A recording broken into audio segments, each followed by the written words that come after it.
Welcome to Secrets in Slumber. Tonight we flew together into the silent skies, where engines hum and voices fade into the night. This is the story of the vanishing pilots, men who chased strange lights across the horizon and never returned.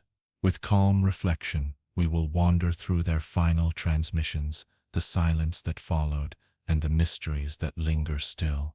Breathe deeply, let the quiet guide you, and allow the vastness of the sky to carry you gently toward rest.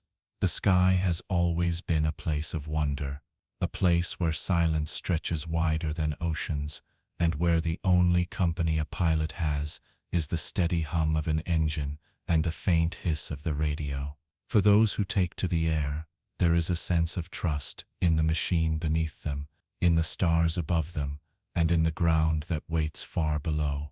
But there are nights when that trust fades, nights when voices carry over the radio with words that tremble at the edges, nights when the sky does not return what it takes. This story is about those nights. It is about the men who flew into the twilight and were never seen again. Pilots who left behind fragments of calm radio chatter, whispers of strange lights, and questions that still hang in the air like echoes. These are not tales of monsters or of sudden terror. They are quiet stories, wrapped in mystery, told in the measured voices of those who listened and those who waited. Stories that drift like contrails, dissolving into the evening sky. The ocean plays its part too, for many of these vanishings came not over land, but over endless waters, calm at times, stormy at others. The sea and sky are mirrors of each other, vast, indifferent, and secretive. When an aircraft disappears into their embrace, there is no wreckage, no final sound, only silence and the long ache of unanswered questions. The most famous of these stories began over the Bass Strait, south of Australia, on a clear evening in 1978. A young pilot named Frederick Valentich radioed calmly about an object above his Cessna, an object moving too fast, too strange, too close. His voice remained steady, almost casual, until it wasn't. The recording ended not with a scream, not with words, but with a long metallic sound, and then nothing. The sea kept its secrets. The sky fell silent, and a family waited for a son who never returned. But Frederick was not alone. In different skies, under different stars, others had spoken of lights that danced and darted, objects that hovered and circled, presences that seemed to know. Some pilots returned to tell their stories, others did not. Their names are etched into reports, their voices sometimes captured on tape, their final moments carried only by those who listened helplessly from the ground. This is not a story of horror. It is a story of silence, of how men who knew the skies better than most could still be unsettled by them, of how families carried the burden of not knowing, and of how, even now, when the sky is crowded with satellites and tracked by radar, there remain those moments when something slips through unseen. As you listen tonight, let the story unfold slowly. Picture the dim light of a cockpit at dusk, instruments glowing softly, the horizon fading into shadows. Imagine the voice of a pilot, calm and professional, carrying across the radio waves. And then imagine the silence that follows, the unanswered call, the lingering mystery. Close your eyes, breathe with the rhythm of the engines, let the quiet weight of the sky settle around you. The story of the vanishing pilots begins here, in stillness, in wonder, and in the endless embrace of the night. The southern coast of Australia is a quiet place at dusk. The air cools quickly as the sun folds itself beneath the horizon, and the ocean below reflects the last light in ripples of silver and gray.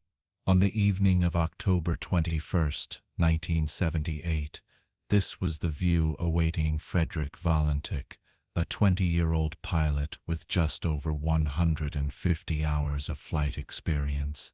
He had taken off from Moorabbin Airport near Melbourne in a small Cessna 182, bound for King Island, a journey that should have lasted just over an hour. The route was familiar, south across the Bass Strait, a body of water known both for its beauty and for its temper. The strait stretches between Victoria and Tasmania, a wide expanse of ocean where winds can shift suddenly and where many ships and aircraft have been lost across the years. But on this particular evening, the conditions were calm, the sky was clear, the air steady, the horizon sharp. It was, in every way, an ordinary night for flying. Frederick was not alone in spirit. On the ground, controllers listened as he checked in, his voice calm, measured, professional. They had no reason to expect anything unusual. He spoke of his position, his intentions, his steady path toward the island ahead. Yet as the flight progressed, the routine began to bend.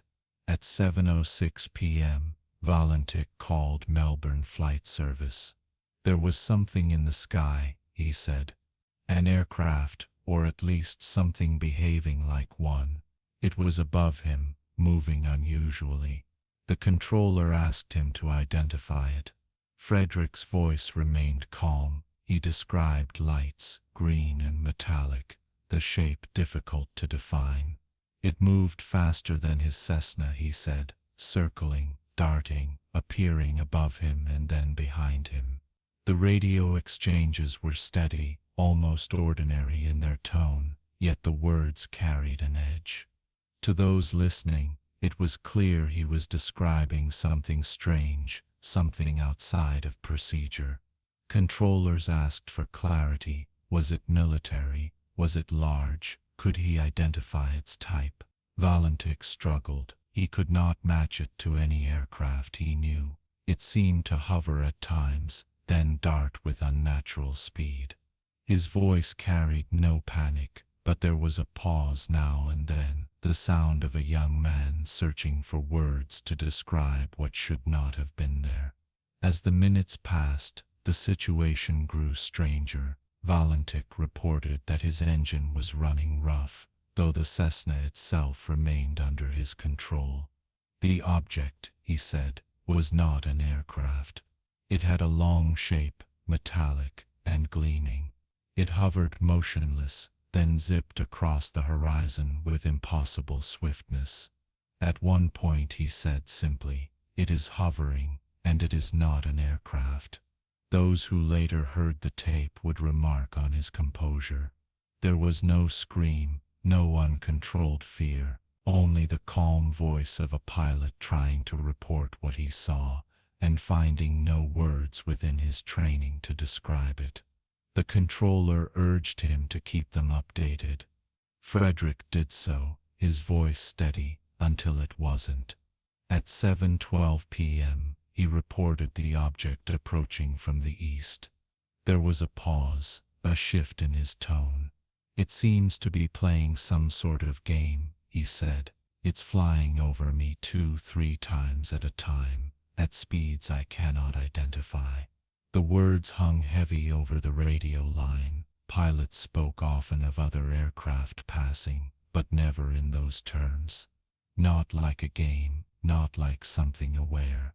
The exchange continued until 7:17.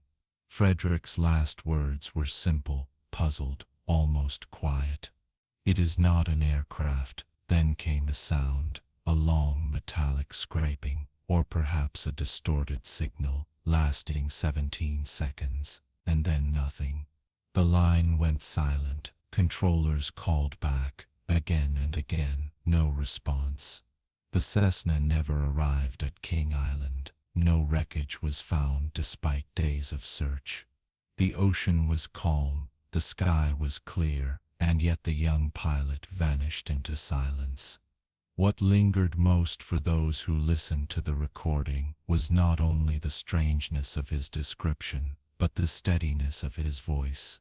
He was not a man unraveling in panic. He was calm, professional, and certain of what he was seeing. An object unlike any aircraft he had known. An object that remained when he did not. The Bass Strait returned to stillness. The stars wheeled slowly above, and and the unanswered call of a pilot drifted into the archives, leaving behind only questions and the silence of the sea. The moment the radio fell silent, the search began. Controllers at Melbourne Flight Service knew what they had heard. This was not static, not the dropping of a line. It was a voice fading into something metallic, something unnatural. They called again, waited, and called once more. But Frederick Valentich was gone. By nightfall, the alarm had spread. Rescue coordinators mapped his route, the stretch of water between Cape Otway and King Island. A flotilla of search vessels set out into the dark. Helicopters swept low over the water, their beams cutting across waves that rolled calm and indifferent. Planes scoured the strait from above, their engines humming against the silence. For hours, for days, they searched. The strait is notorious for its moods. Ships and aircraft had vanished before, swallowed by storms or by mechanical failure. But this was different. The night of October 21st had been clear, visibility good, winds mild, conditions were near perfect for flight. A pilot could see the horizon for miles, and yet, even in such forgiving weather, the ocean gave back nothing. No wreckage, no oil slick, no life raft, no floating debris. It was as though plane and pilot had dissolved into the night air. On the shores of Victoria, families kept vigil. Frederick's parents waited for word, each phone call a small shock of hope that ebbed quickly into dread. Friends gathered, whispering their disbelief. He was young, careful, not reckless. A pilot with ambitions, a man who dreamed of one day flying for the airlines. He had not been one to take unnecessary risks, and now he had not returned. Witnesses soon came forward. That night, scattered along the coast and on King Island itself, people reported strange lights in the sky. One man saw a green light hovering above the water, darting back and forth before fading. Others described unusual movements, swift and precise, unlike the steady arcs of aircraft. In the weeks that followed, more testimonies surfaced, reports of an object circling, reports of a light descending. Some insisted they had seen the very thing Frederick described, something that was not an aircraft. The official record, however, remained cautious. The search lasted 4 days and covered more than 1,000 square miles of ocean. Nothing was ever found. Investigators noted the possibility of disorientation, of engine trouble, of fuel exhaustion. The Bass Strait had claimed lives before, and it would again, but still, the details refused to settle neatly into those explanations. The transcript of his final radio exchange was studied closely. The words carried weight. He had described something circling, hovering, playing a game, and then, with calm certainty, he had said it was not an aircraft. The tape preserved not only his words, but the 17 seconds of metallic sound that followed. Some called it interference, others distortion, but those who listened late at night could not help but hear it differently. Like something pressing against the frequency, something otherworldly brushing the line. In the weeks after, the story spread far beyond Australia. Newspapers printed the transcript. UFO groups cited it as proof that something beyond human design had entered our skies. Skeptics countered with other theories, pilot error, stage disappearance, even deliberate hoax. But the ocean kept its silence, and for the family left behind, none of those explanations returned their son. At Moorabbin Airport, where his Cessna had lifted into the sky, other pilots reflected quietly. They knew the feel of night flying, the way the horizon melted into dark, the way isolation pressed close inside the cockpit. They also knew how voices sounded when fear crept in. Frederick's voice had not carried panic. It carried something else, a calm confusion, a search for words, the steady insistence that what he saw was real. Days turned to weeks, weeks to months, the Bass Strait rolled on, waves folding over waves, erasing every trace. Fishing boats continued their work, ferries crossed from Melbourne to Tasmania, the sky above filled with ordinary flights. Yet for those who remembered, that stretch of water was no longer just another route. It was a place where a young pilot had spoken of strange lights and then vanished. Years later, people would still gather to tell the story. At aviation clubs, in quiet pubs along the coast, the name Valentich was spoken softly, almost with reverence, not for the drama of it, but for the mystery. For the way the sky had taken him, leaving behind only a calm voice, a strange sound and silence. The ocean does not often give back what it claims, but the radio waves remain, etched into tape, and when played, even decades later, the voice of Frederick Valentich carries across the static. Calm, steady, puzzled, a voice describing something he could not explain, and then the silence of the Bass Strait, stretching forever into the night. In the months that followed Frederick Valentich's disappearance, the silence of the Bass Strait turned into a chorus of speculation. Everyone who read the transcript, everyone who listened to the strange recording seemed to hear something different. For some, it was the story of a young pilot, lost in the dark, caught by disorientation, and swallowed by the sea. For others, it was the closest thing to proof, a real-time abduction, a voice fading into the unknown, leaving the world with only fragments. The official investigation leaned toward the ordinary. Engine trouble, spatial disorientation, perhaps even deliberate action.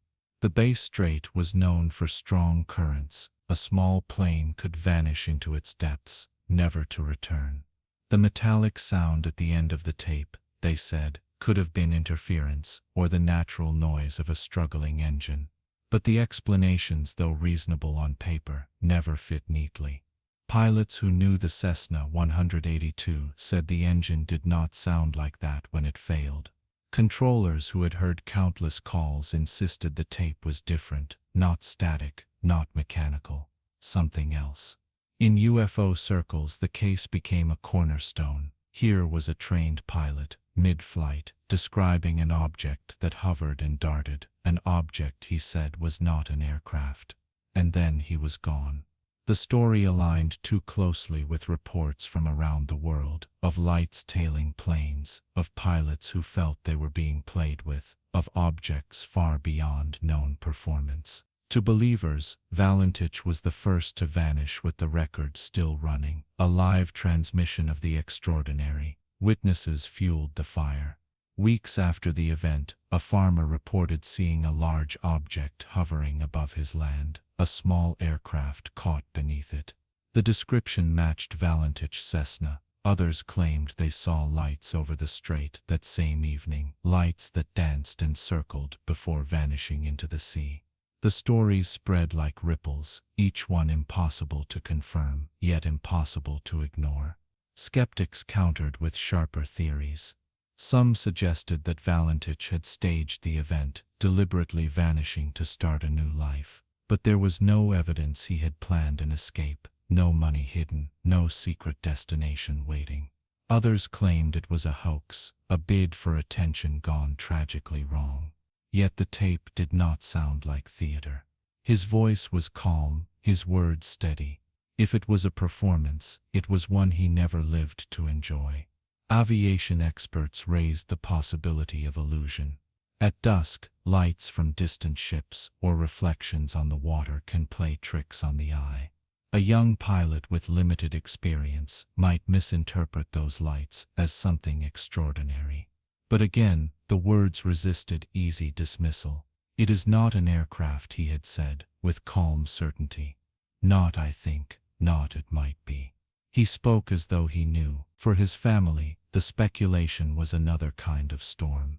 They lived with two truths: that their son was gone, and that no one could say how.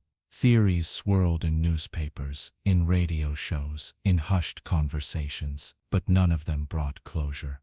None of them brought Frederick home. Over time, the case took on a kind of legend.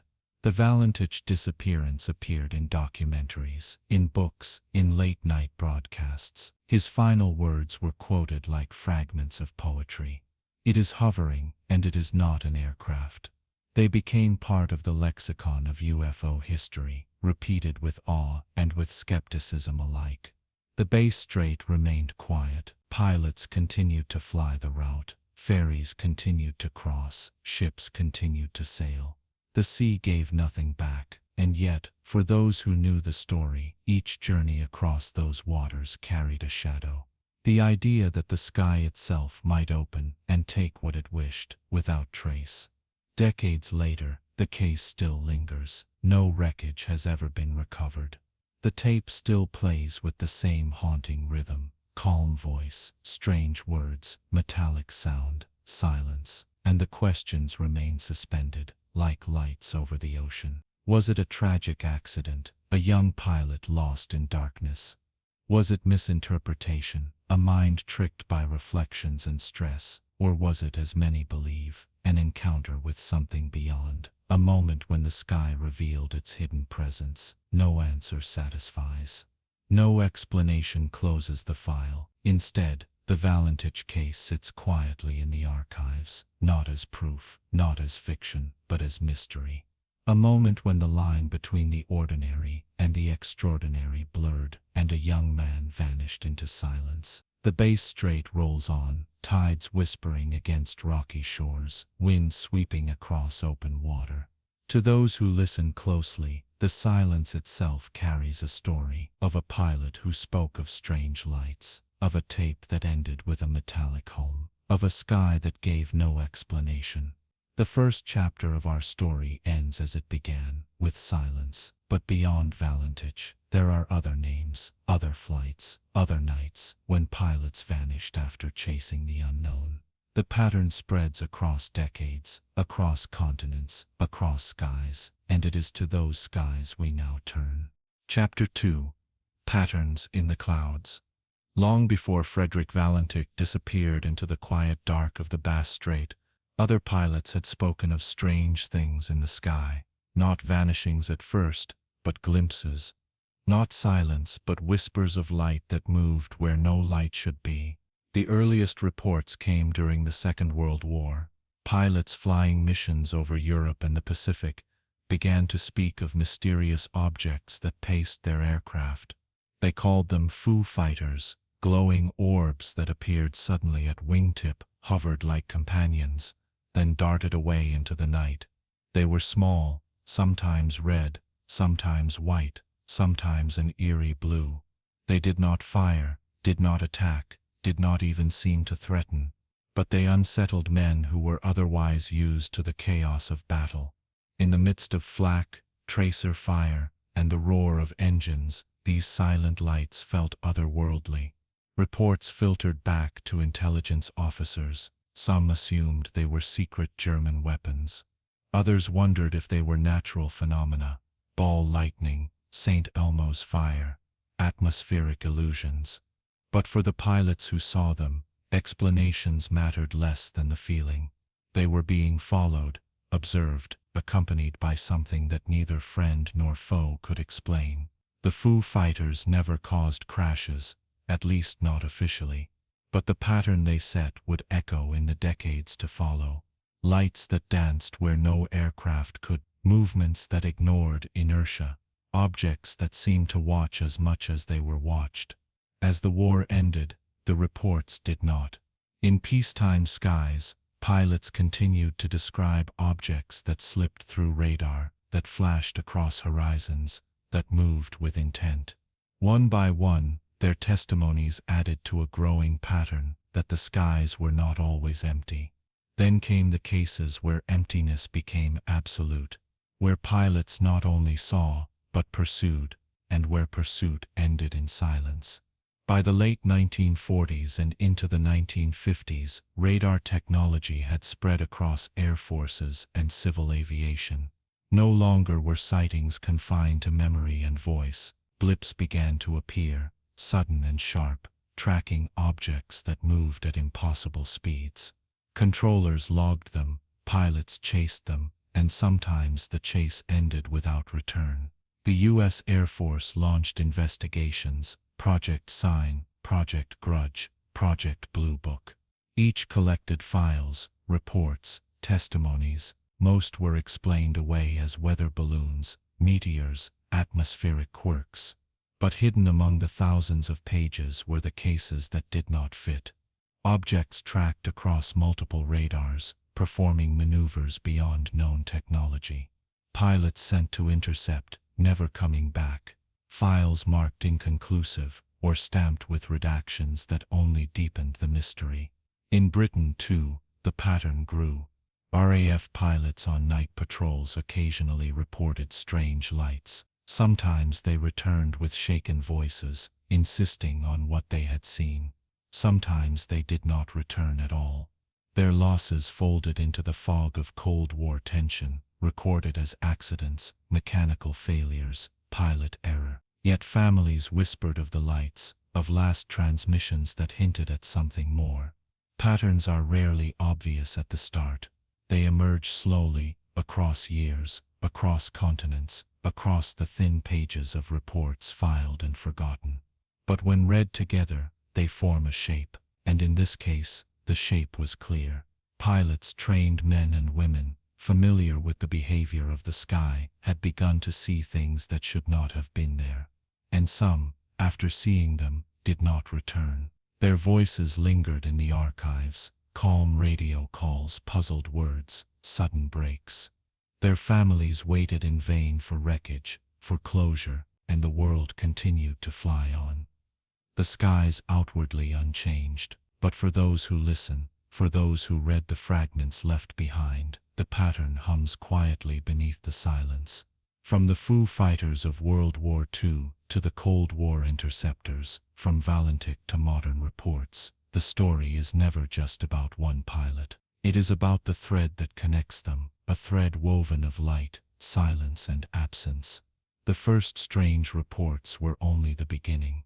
The real mystery lay in what came next.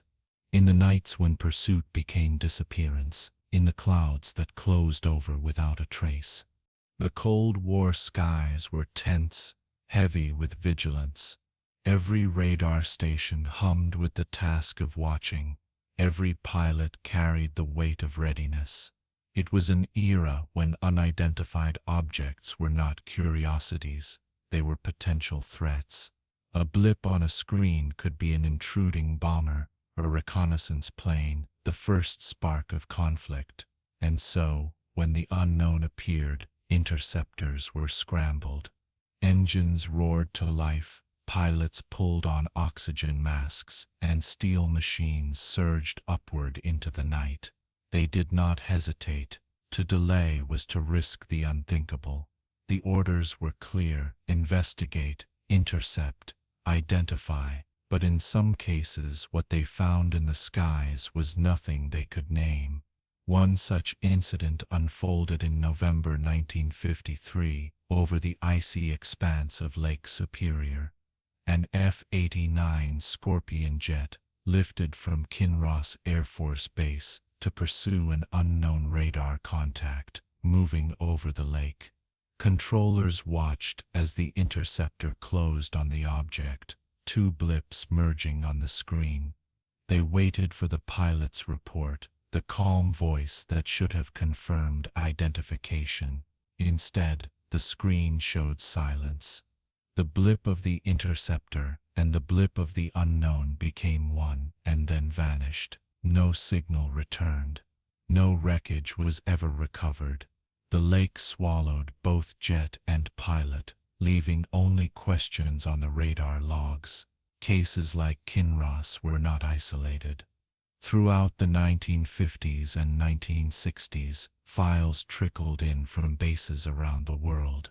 Pilots sent to intercept unidentified objects did not always return.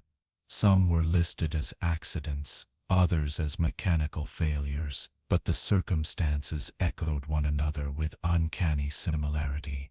Radar operators describing blips that accelerated impossibly. Last radio calls from pilots describing lights that danced away. and then silence. Governments handled such losses with discretion. Families were told of technical failures, weather complications, unavoidable risks of service. But among those who worked the radar screens, among fellow pilots, the stories traveled differently. They spoke in low tones of unknowns that outpaced jets, of blips that played with interceptors before vanishing.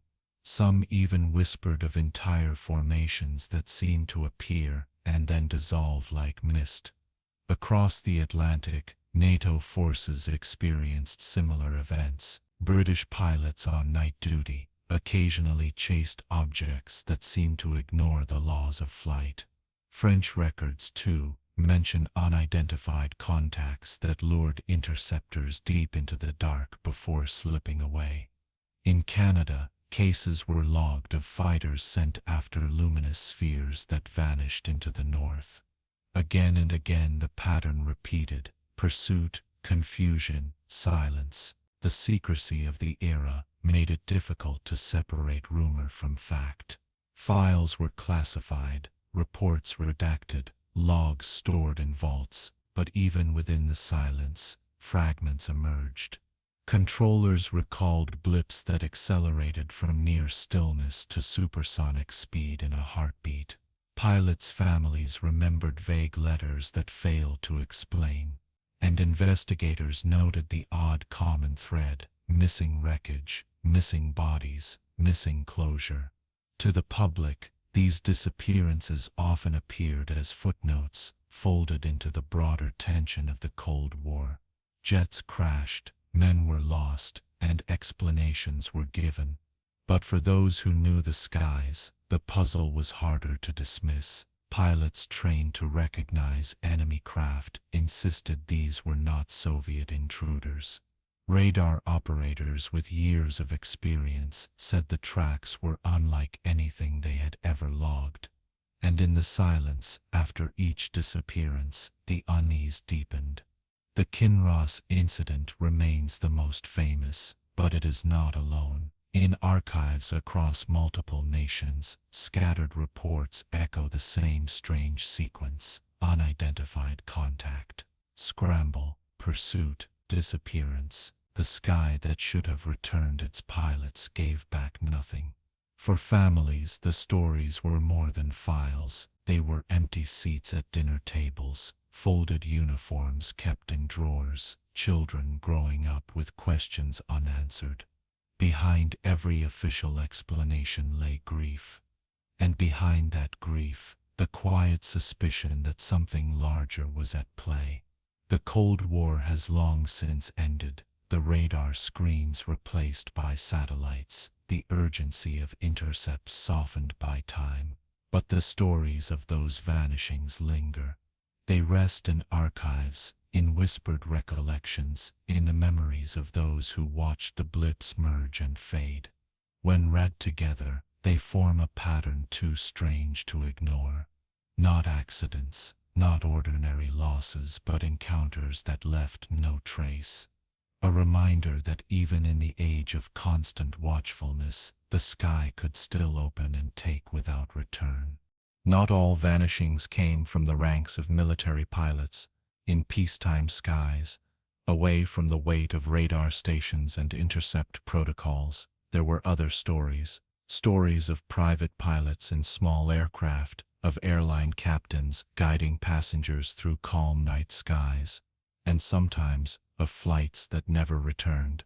One of the earliest civilian mysteries came from the Pacific in the late 1940s.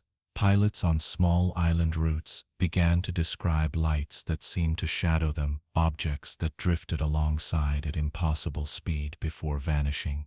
In most cases, the aircraft reached their destination, the reports filed quietly or not at all. But there were occasions when the pattern ended in silence.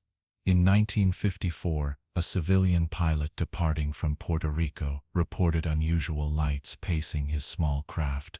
His radio calls were calm, steady. He described an object that seemed to hover above his wing, then dart across his path.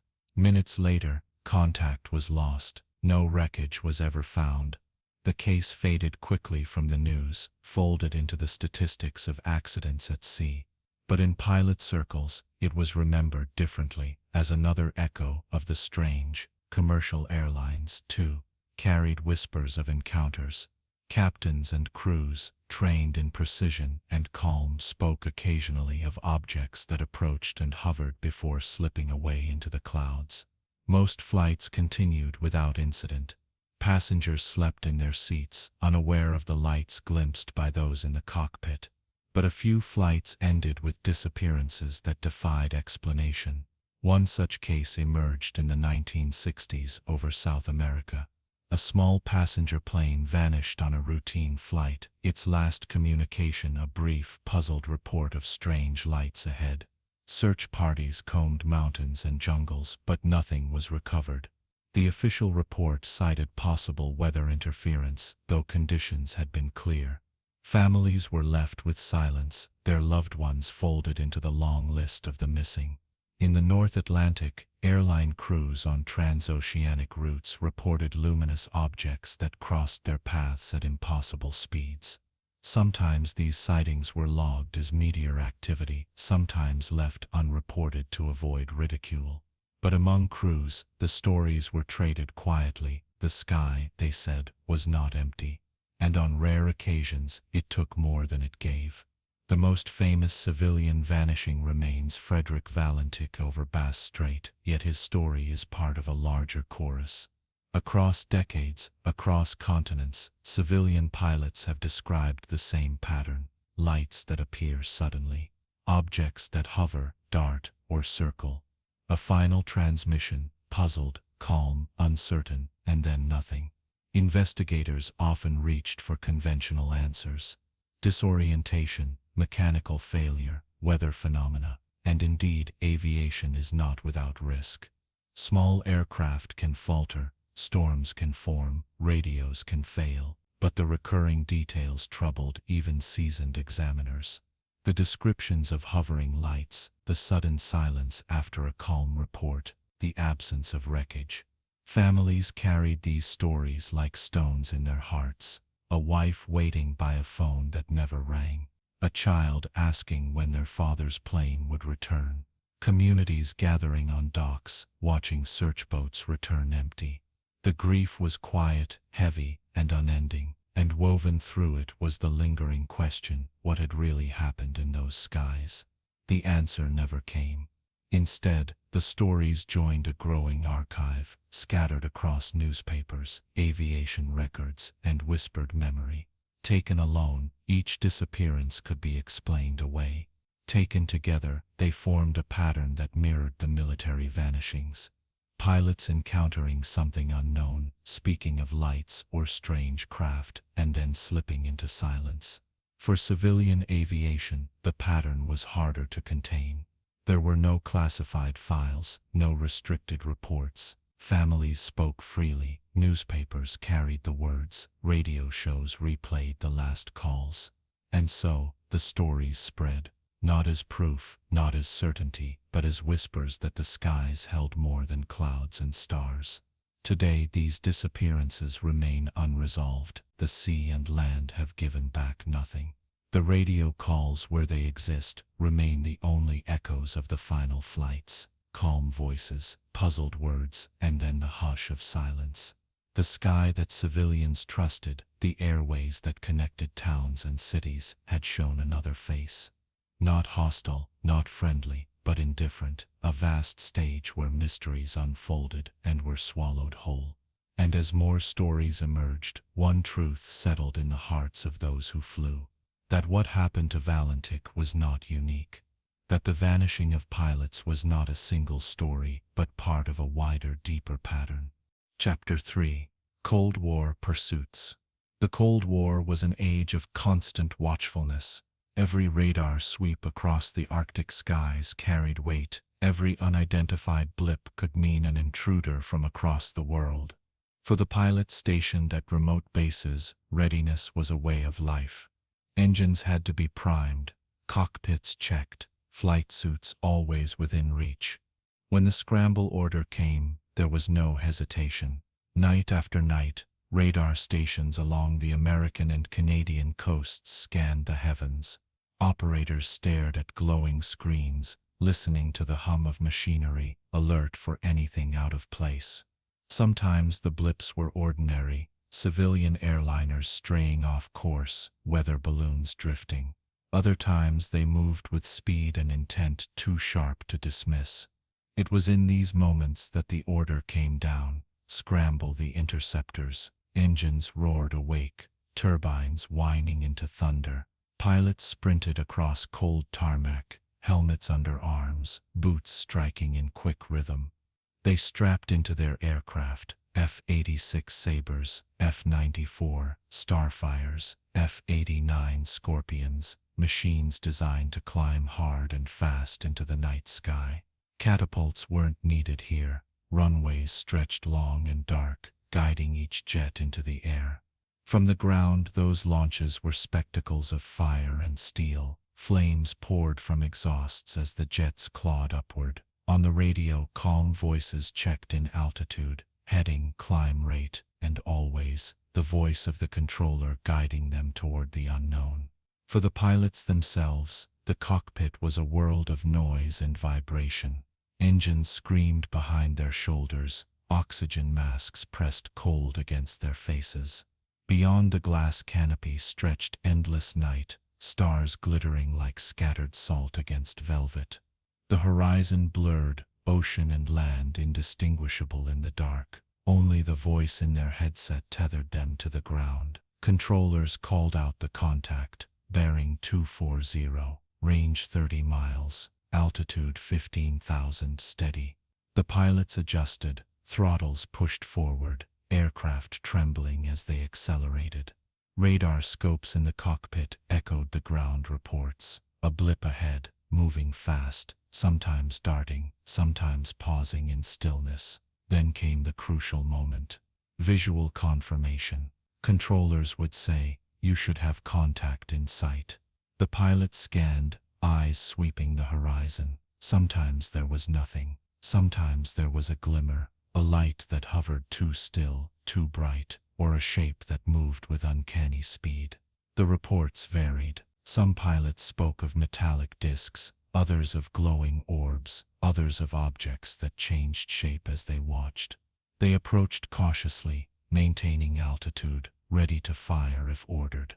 But more often than not, the unknowns reacted in ways no enemy aircraft could. A sudden acceleration, a vertical climb without exhaust or flame, a sharp right-angle turn that should have torn any craft apart. Pilots spoke of trying to pursue, of straining their aircraft to the limit, but the targets slipped away with ease. In a few cases, the intercepts ended not with return, but with silence. Controllers watched as the blip of the interceptor merged with the unknown, then faded. Voices stopped mid-report. Radars cleared as if nothing had ever been there. Families were told of accidents, of training mishaps, of mechanical failures over water. But among fellow pilots, the stories spread differently. They spoke of men chasing lights that danced like thoughts, of comrades who launched into the night and never landed again. The pattern was unsettling, yet familiar. Military interceptors scrambled to investigate. Voices calm, controllers attentive, and then a silence too deep, too sudden. The sky, it seemed, had swallowed them whole. The official files recorded these as losses of service, but within the community of those who flew, the truth was remembered quietly, that sometimes when the scramble order came, a pilot would climb into the sky and chase something unknown, and sometimes he did not return. One of the most enduring stories of Cold War vanishings took place over the wide, frozen waters of Lake Superior.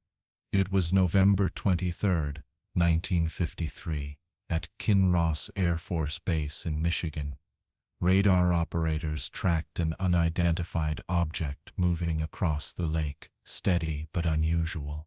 The order was given: intercept. An F-89 Scorpion lifted into the evening sky. Its crew, First Lieutenant Felix Moncla at the controls and Second Lieutenant Robert Wilson handling radar, climbed steadily into the cold air. From the ground, the men were watched carefully, their progress traced on glowing scopes. 2 blips moved across the screen, the unknown and the interceptor closing in. Controllers listened for the voices that should have filled their headsets. There were brief exchanges at first, course adjustments, altitude reports, calm confirmations, then silence.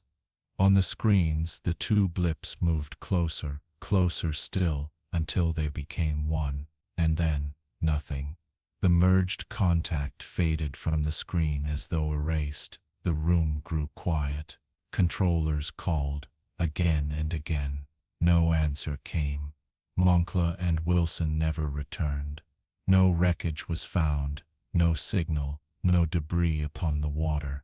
The interceptor had been swallowed whole, leaving only the memory of its trace on the radar. The Kinross incident became one of the most studied and debated disappearances of the era. Some insisted the Scorpion had collided with a Canadian transport plane, though Canada denied any such flight in the area. Others suggested mechanical failure or sudden weather, yet the blip remained unexplained, the unknown contact that had led the interceptor into silence. Across the Atlantic, similar stories unfolded in quieter tones.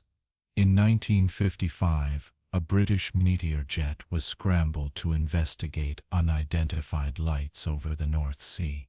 Radar tracked the intercept, voices reported position, then, without warning, contact was lost. The pilot did not return. His disappearance was recorded as an accident at sea, but those who had watched the blip dissolve on radar remembered otherwise. In the Arctic skies, NATO pilots also reported strange pursuits. Objects appeared on screens, darting in and out of radar coverage. Intercepts were launched. Pilots reported visual contact with luminous shapes. In some cases they returned shaken, speaking of maneuvers that defied physics. In others they did not return at all. The silence of the polar night kept its secrets. To families, explanations arrived in formal tones. Mechanical failure, adverse weather, mishaps in training. The words softened the blow, but they did not remove the questions. Why had experienced pilots suddenly lost control? Why had no wreckage been recovered? And what of the radar logs that showed objects moving at impossible speeds? Among the ranks of pilots, these stories passed in whispers. They knew the risks of their craft, the fragility of metal and engine at high speeds. But they also knew what they had seen with their own eyes: lights that hovered, shapes that darted, objects that vanished without sound. And when one of their own failed to return, the unspoken thought lingered: perhaps it had been more than an accident. The Cold War demanded silence. To admit that something beyond control had entered the skies would have been to reveal weakness. So the files were stamped, the explanations given, the questions buried. Yet the men who flew remembered. They spoke quietly in ready rooms, on long nights waiting for the scramble order, and always the pattern returned: pursuit, strangeness, silence. The Kinross disappearance remains the most documented, but it was not alone. It was one of many points in a constellation of vanishings that stretched across continents and decades. Each point alone was puzzling. Together they formed a pattern impossible to ignore. In the calm voices of controllers, in the silence that followed broken transmissions, in the empty runways where jets did not return, the story was the same. Pilots chased the unknown into the night, and sometimes the night kept them. Not every pursuit ended in silence. Some pilots returned, shaken, unsettled, yet alive, and in their quiet testimonies, the mystery of those who did not return gained a sharper edge. In 1952, The skies over Washington, D.C. became the stage for one of the most public displays of unidentified craft. Radar operators at National Airport tracked multiple blips darting above the Capitol. Controllers confirmed, and when interceptors were scrambled, the pilots themselves reported seeing lights that moved with impossible agility. One pilot described them as like stars, but closer, darting away each time I approached. He returned safely, yet his voice carried the weight of disbelief. What he had chased could not be explained in conventional terms. In the Soviet Union, similar encounters unfolded far from public view. Pilots scrambled to intercept strange contacts reported along remote borders, sometimes came back with stories that defied official explanation. One veteran pilot later recalled a night pursuit in which a luminous disk hovered above his MiG. Each time he tried to climb toward it, the object rose higher, keeping perfect distance. When he pushed his aircraft to the limit, the object vanished upward in silence. He landed shaken, his words recorded in a report stamped classified. For those who returned, the encounters often lingered in memory with unusual vividness. They could describe the light, the movement, even the feeling inside the cockpit, a kind of hum in the air. A stillness that contrasted with the roar of engines. The experiences did not fit within the framework of hostile aircraft or experimental machines. They felt different, as though the pilots had brushed against something outside human design. A U.S. Air Force pilot recalled chasing an object over the desert southwest in the late 1950s. He reported a bright light ahead, moving erratically. As he closed in, the object darted to his side, holding position just off his wingtip. He described it as metallic, featureless, gleaming with a steady white glow. When he banked sharply, it followed. When he leveled off, it hovered. Then, without warning, it shot upward, disappearing into the stars. He landed safely, but his debrief was brief. Superiors told him to log it as an unknown, then moved on. The silence of the official record only deepened his memory of the chase. In Canada, a Royal Canadian Air Force pilot described a pursuit that ended not in loss, but in eerie stalemate. Sent to intercept a radar contact, he found himself pacing a luminous sphere that remained just beyond reach. For nearly 10 minutes he pursued, adjusting altitude and heading, yet the object mirrored his movements with uncanny precision. Finally, fuel reserves forced him to turn back. The object lingered, then slipped away into the night. He returned to base, his aircraft intact, his report logged, his mind unsettled. These testimonies mattered because they offered contrast. For every pilot who vanished, there were others who returned, voices calm yet marked by awe. Their presence gave weight to the disappearances. If so many had described the same strange lights, the same impossible movements, then those who did not return might have been chasing the very same things. Families of lost pilots sometimes found solace in these stories. It was easier to imagine their loved one encountering the extraordinary than to accept a simple accident. Pilots themselves, however, carried the burden differently. They knew the risks of flying, the fragility of machinery, the mistakes that could bring a jet down. But they also knew the feeling of chasing something that was not supposed to exist, and in that awareness lay an unspoken kinship with those who had vanished. The Cold War archives are filled with files marked unidentified. Behind each was a flight, a pursuit, a moment when the ordinary rules faltered. Some pilots returned to tell the tale, others did not. Together their stories sketched a landscape of mystery across the skies of that era. The silence of those who vanished and the voices of those who returned blend into a single truth, that the Cold War skies held more than human conflict. They held encounters with the unknown, encounters that shaped memories, archives, and the quiet unease of those who flew. Chapter 4. Civilians Who Saw. The skies of the mid-20th century were not only patrolled by military pilots, they were also traversed daily by civilian aviators, men and women guiding airliners across continents, carrying passengers who slept quietly in their seats while engines hummed through the night. These flights were not secret, not shadowed by the weight of defense. They were ordinary journeys, and yet, even here, the extraordinary sometimes appeared. In 1948, a commercial flight across the southern United States carried more than passengers. Its captain, Thomas Mantell, reported chasing a large, bright object over Kentucky. Mantell's story is often remembered for its tragic ending, but it began as many civilian sightings did, with a calm voice describing something unusual in the sky. He spoke of a gleaming disk, immense and steady, hovering above his aircraft's path. Other crew members confirmed it. Passengers glimpsed it through small oval windows, murmuring in confusion. For hours afterward, reports flooded in from the ground, people across several states claiming they had seen the same thing. The Mantell incident ended with loss, his aircraft descending in fragments after a steep climb.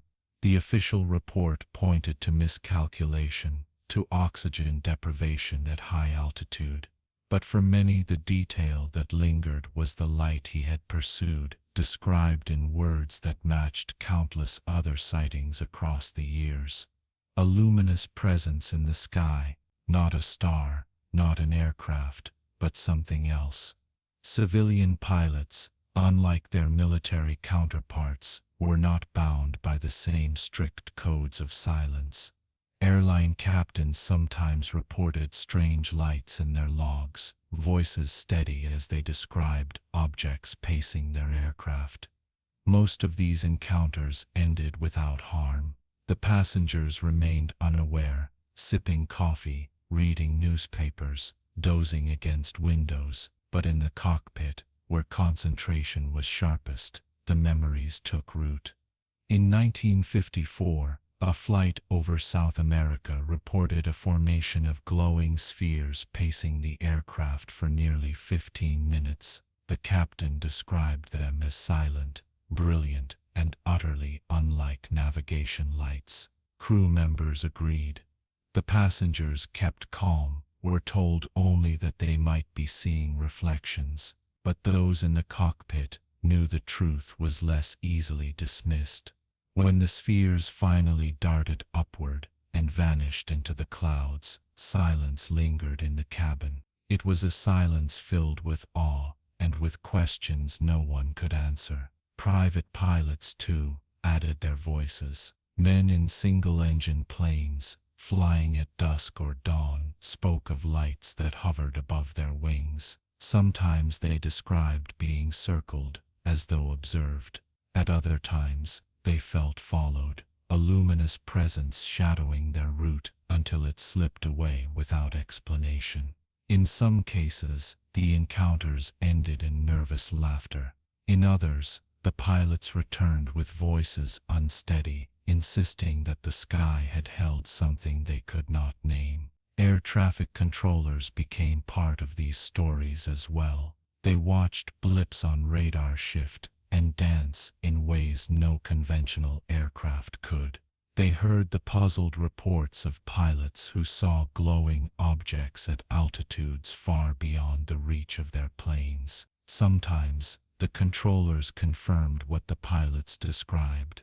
Other times, they had nothing on their screens at all, leaving the pilots' words to stand alone against silence. What made these civilian stories compelling was their ordinariness. These were not men in combat, not interceptors chasing shadows on radar. They were professionals carrying passengers or private pilots on routine flights, suddenly confronted with the unknown. Their voices were calm, their words precise, their testimonies consistent, and again, the same details returned. Hovering lights, silent disks, movements that ignored the laws of flight. passengers who glimpsed these objects often struggled to describe them. Through small cabin windows, they saw only flashes, sudden streaks, or hovering glows against the horizon. Some dismissed them as stars, others whispered nervously, reluctant to believe what their eyes told them. Yet when pilots and crew confirmed, when reports appeared in newspapers the next day, the passengers realized they had shared in something unusual. The skies of civilian aviation were meant to be safe, predictable, charted. Yet within that order, the unknown appeared quietly, without warning. It did not discriminate between military missions and passenger routes. It simply arrived, hovered, and slipped away.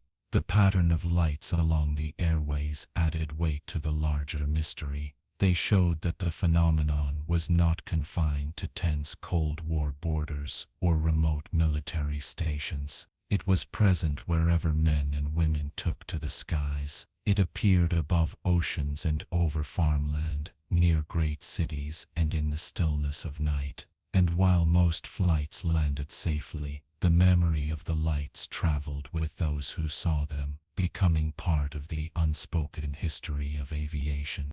Airline cabins are places of routine. Stewardesses move quietly down aisles, trays clinking softly with glasses of water and coffee. Passengers read newspapers, adjust blankets, or drift into sleep as engines hum steadily outside. The view from the windows is often serene, clouds stretched like continents, the curve of the horizon, the slow fading of daylight into night. But there are times when that view reveals something no schedule, no briefing has prepared anyone for. In 1966, a flight over South America carried a crew that would later speak of luminous objects approaching their aircraft. The captain first noticed them, two lights rising from below the horizon, moving with uncanny synchronization. At first he thought they were other planes, perhaps military jets. But their motion was wrong, too sudden, too smooth. They closed the distance swiftly, until they hovered just off the port wing. The crew gathered at cockpit windows, silent. The objects were round, glowing with a steady white light tinged faintly blue. No wings, no tail, no navigation lights. For several minutes they held position, as though studying the airliner. Then, without acceleration curves, they darted upward and vanished into the darkness above. The captain logged the event. Passengers, however, were told only of atmospheric reflections. To keep calm, silence was better than explanation. But those who had seen from the cockpit carried the memory for the rest of their lives. Other passengers have been less shielded. On some flights, entire rows of travelers have glimpsed lights pacing the aircraft. Through small oval windows, they whispered to each other, voices hushed with unease. Stewardesses tried to reassure them, offering explanations about stars or distant traffic. But the movements betrayed those reassurances. Lights that held steady beside a cruising airliner at 30,000 feet were not ordinary. One traveler in the 1970s described watching a glowing object keep pace with his flight for more than 10 minutes. It hovered off the wingtip, close enough for shape to be discerned. He recalled it as metallic, circular, featureless. Others near him confirmed. When the object finally darted away at impossible speed, the cabin fell into a strange hush. No announcement was made. The flight continued. But in the minds of those passengers, the night sky was no longer the same. Pilots often chose silence for the sake of calm. They reported privately to controllers, sometimes in code, sometimes in blunt honesty. But over the cabin intercom, their words remained measured. Ladies and gentlemen, if you glance to your right, you may see an unusual reflection of the moon, or no need for concern, just a bit of atmospheric activity. Meanwhile, in the cockpit, eyes remained fixed on objects that did not fit any manual or chart. The testimonies of crews are particularly striking because of their professionalism, trained to observe, to describe, to remain calm under stress. Their words carried weight. Captains with thousands of hours logged spoke of lights that moved against wind and gravity. Co-pilots described disks that shimmered, hovered, and then dissolved into the horizon. Stewardesses remembered the unease of passengers, the awkwardness of offering comfort when they themselves had seen the same thing. One well-documented case occurred in 1986 aboard a Japanese Airlines cargo flight crossing Alaska. The crew reported multiple luminous objects pacing their Boeing 747 for more than half an hour. At times the objects appeared directly in front of the aircraft, so bright that the captain described them as like two large planets hovering close. Ground radar confirmed unidentified contacts, though not all controllers agreed on the details. Eventually the objects slipped away into the night, leaving behind shaken voices and detailed logs. The plane landed safely, cargo intact, yet the memory lingered. Such stories spread among aviation circles. Pilots told them in ready rooms, over coffee in airport lounges, in whispers at the edges of official meetings. Few were eager to put them into public reports, wary of ridicule or unwanted attention. But within the fraternity of flight, the pattern was clear. The sky held things they could not explain, and sometimes those things flew beside them long enough to be seen by many. Passengers, when they spoke of such encounters, often described them with awe rather than fear. There was something humbling in watching an object glide effortlessly where airliners strained. Children pressed faces to windows, whispering about spaceships. Adults traded uneasy glances, wondering if they should believe what they were seeing. And then, when silence fell again, they returned to their seats, carrying the memory into their private lives.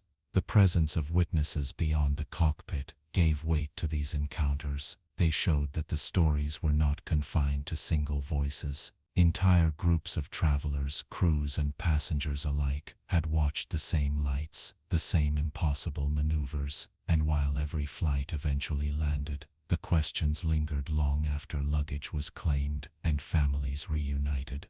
The sky, vast and steady, had revealed a flicker of something more, and those who saw would never look at its calm expanse quite the same way again. Civil aviation has long been a realm of order and procedure.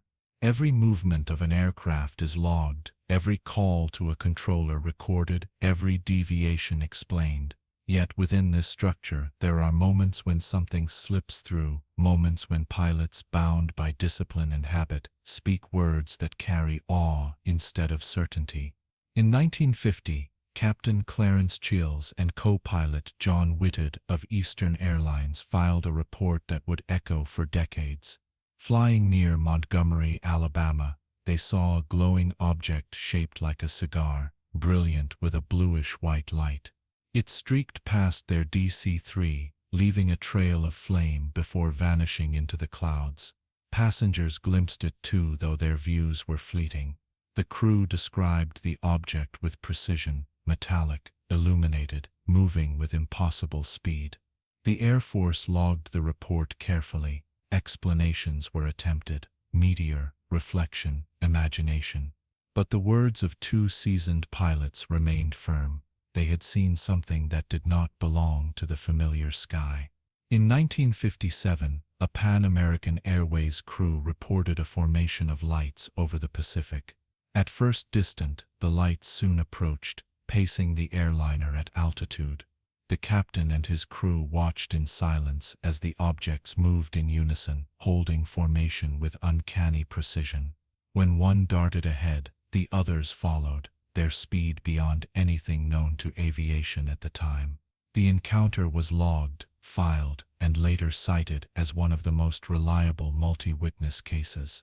Perhaps one of the most striking testimonies came from Japan Airlines Flight 1628 in 1986. Captain Kenju Terochi, a veteran with thousands of hours in the cockpit, spoke calmly of objects that paced his cargo flight over Alaska. At first, two lights appeared ahead, brilliant and steady, far larger than any navigation lamps. Then a massive disc-like craft revealed itself, hovering near enough that he described it as larger than an aircraft carrier. For over 30 minutes the encounter continued, confirmed in part by ground radar. When the objects finally departed, the crew sat in silence, their voices recorded in logs that remain studied even now.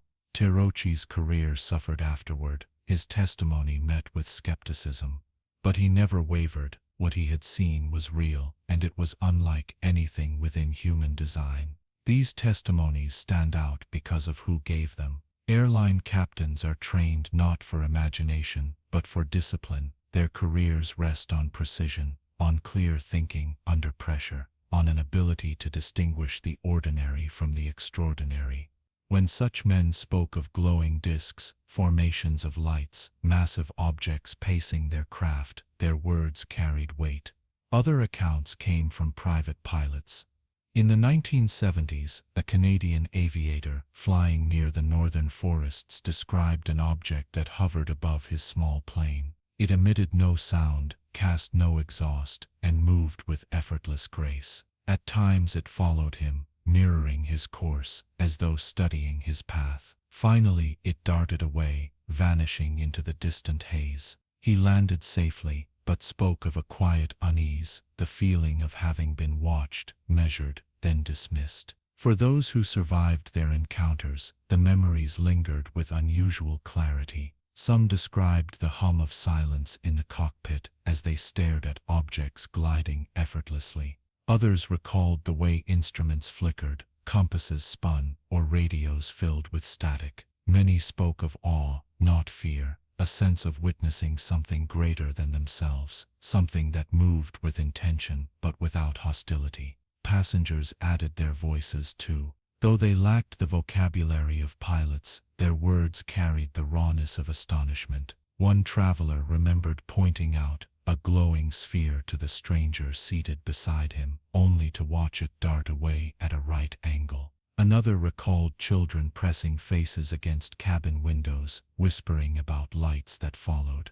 Their voices were rarely logged, but they were passed along in letters, in interviews, in late-night conversations that circled back to the same truth. The sky had held something more. Taken together, these testimonies create an echo that stretches across decades, from Chiles and Whitted in 1950 to Terauchi in 1986. From unnamed private pilots to groups of passengers, the pattern repeats. Lights that hover, discs that glide, objects that vanish into the stars, always seen by eyes trained to know the difference between what belongs in the sky and what does not. The power of these testimonies lies not in proving what the objects were, but in reminding us what they were not. They were not stars, not meteors, not ordinary aircraft.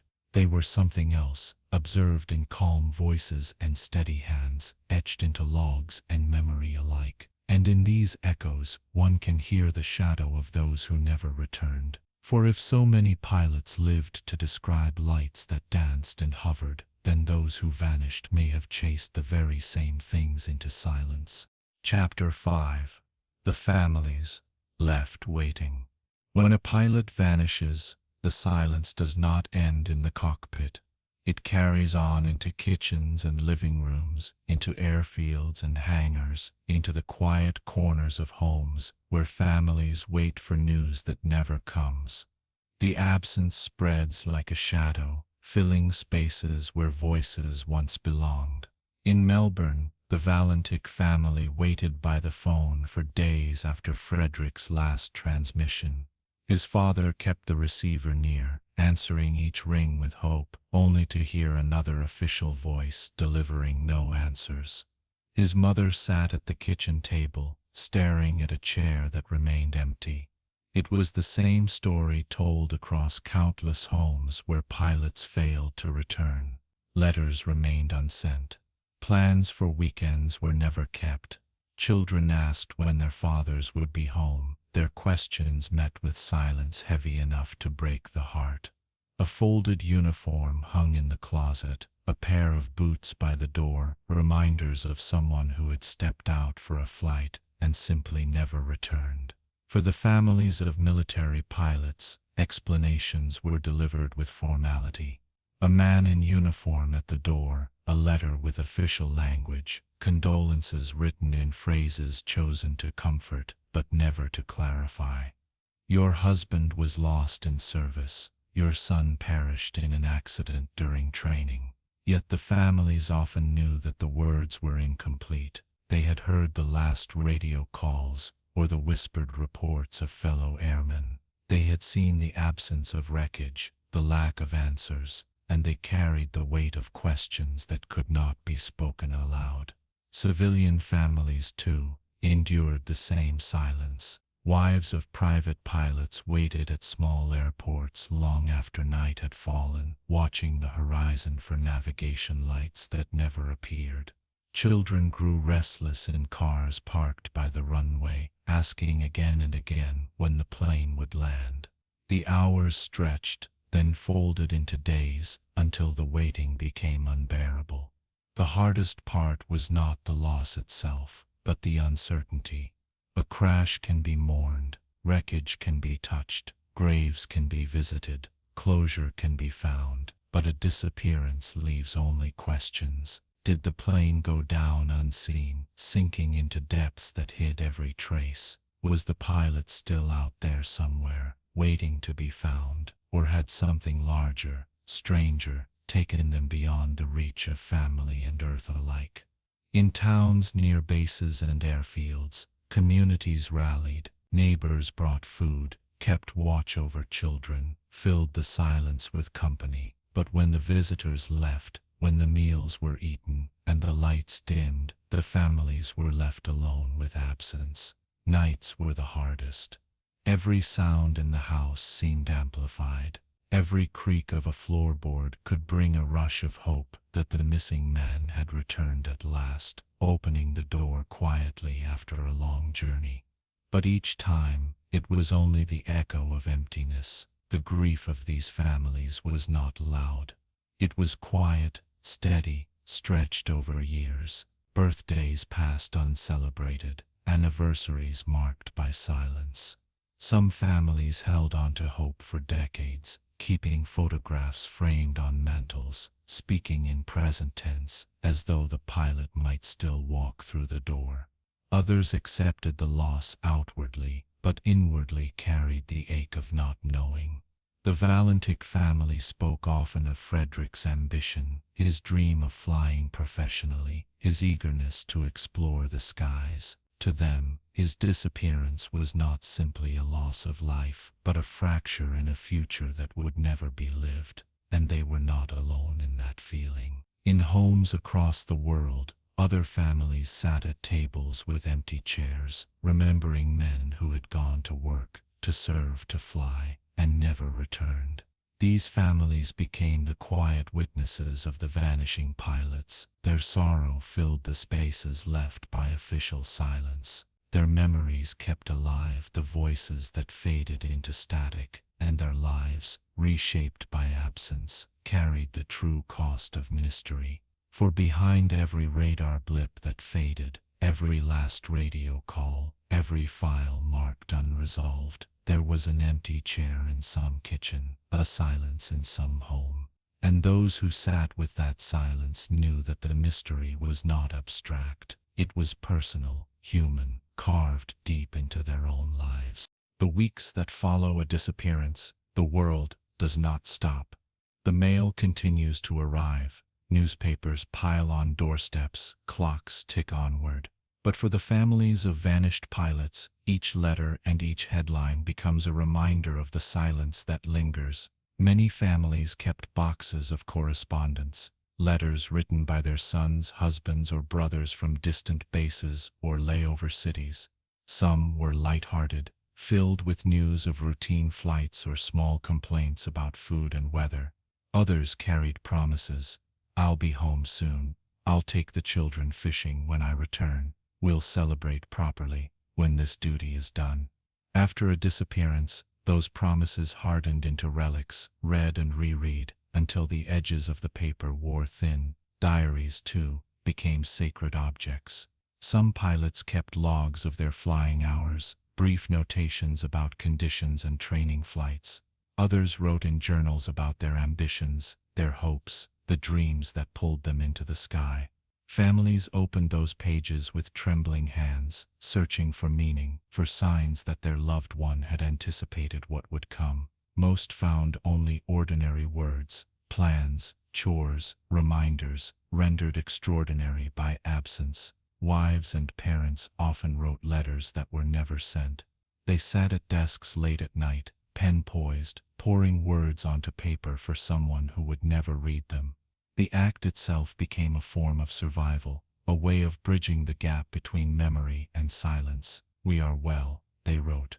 "The garden is blooming. The children miss you. I miss you." The letters were folded, placed in drawers, kept in boxes, never mailed. They became a second archive of grief. Words written into emptiness. Waiting became its own kind of ritual. At first it was active, watching the driveway for military cars, listening for the phone, checking the mail with nervous anticipation. Then it became quieter, more subdued.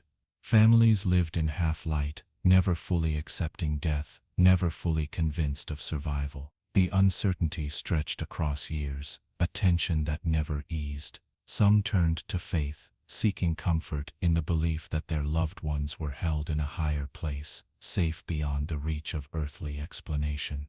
Others turned inward, finding solace only in memory. Photographs on mantels, uniforms kept pressed, medals displayed in frames. These objects became anchors in a world that no longer felt steady. Communities remembered too. In small towns, a missing pilot's name might be engraved on a plaque or whispered at memorial services. But for the families, public remembrance rarely matched private pain. The official words, sacrifice, duty, service, rang hollow against the deeper silence. What they wanted was not honor, but presence, not medals, but voices, footsteps, laughter returning through the door. Children carried the burden in their own way. Some grew up asking questions that were never answered, shaping their identity around an absence. Others carried fragments of memory, the smell of oil on a flight jacket, the warmth of a hug before departure, the sound of boots on a wooden porch. As they grew older, these fragments became both treasures and weights. They were reminders of love, but also of loss without closure.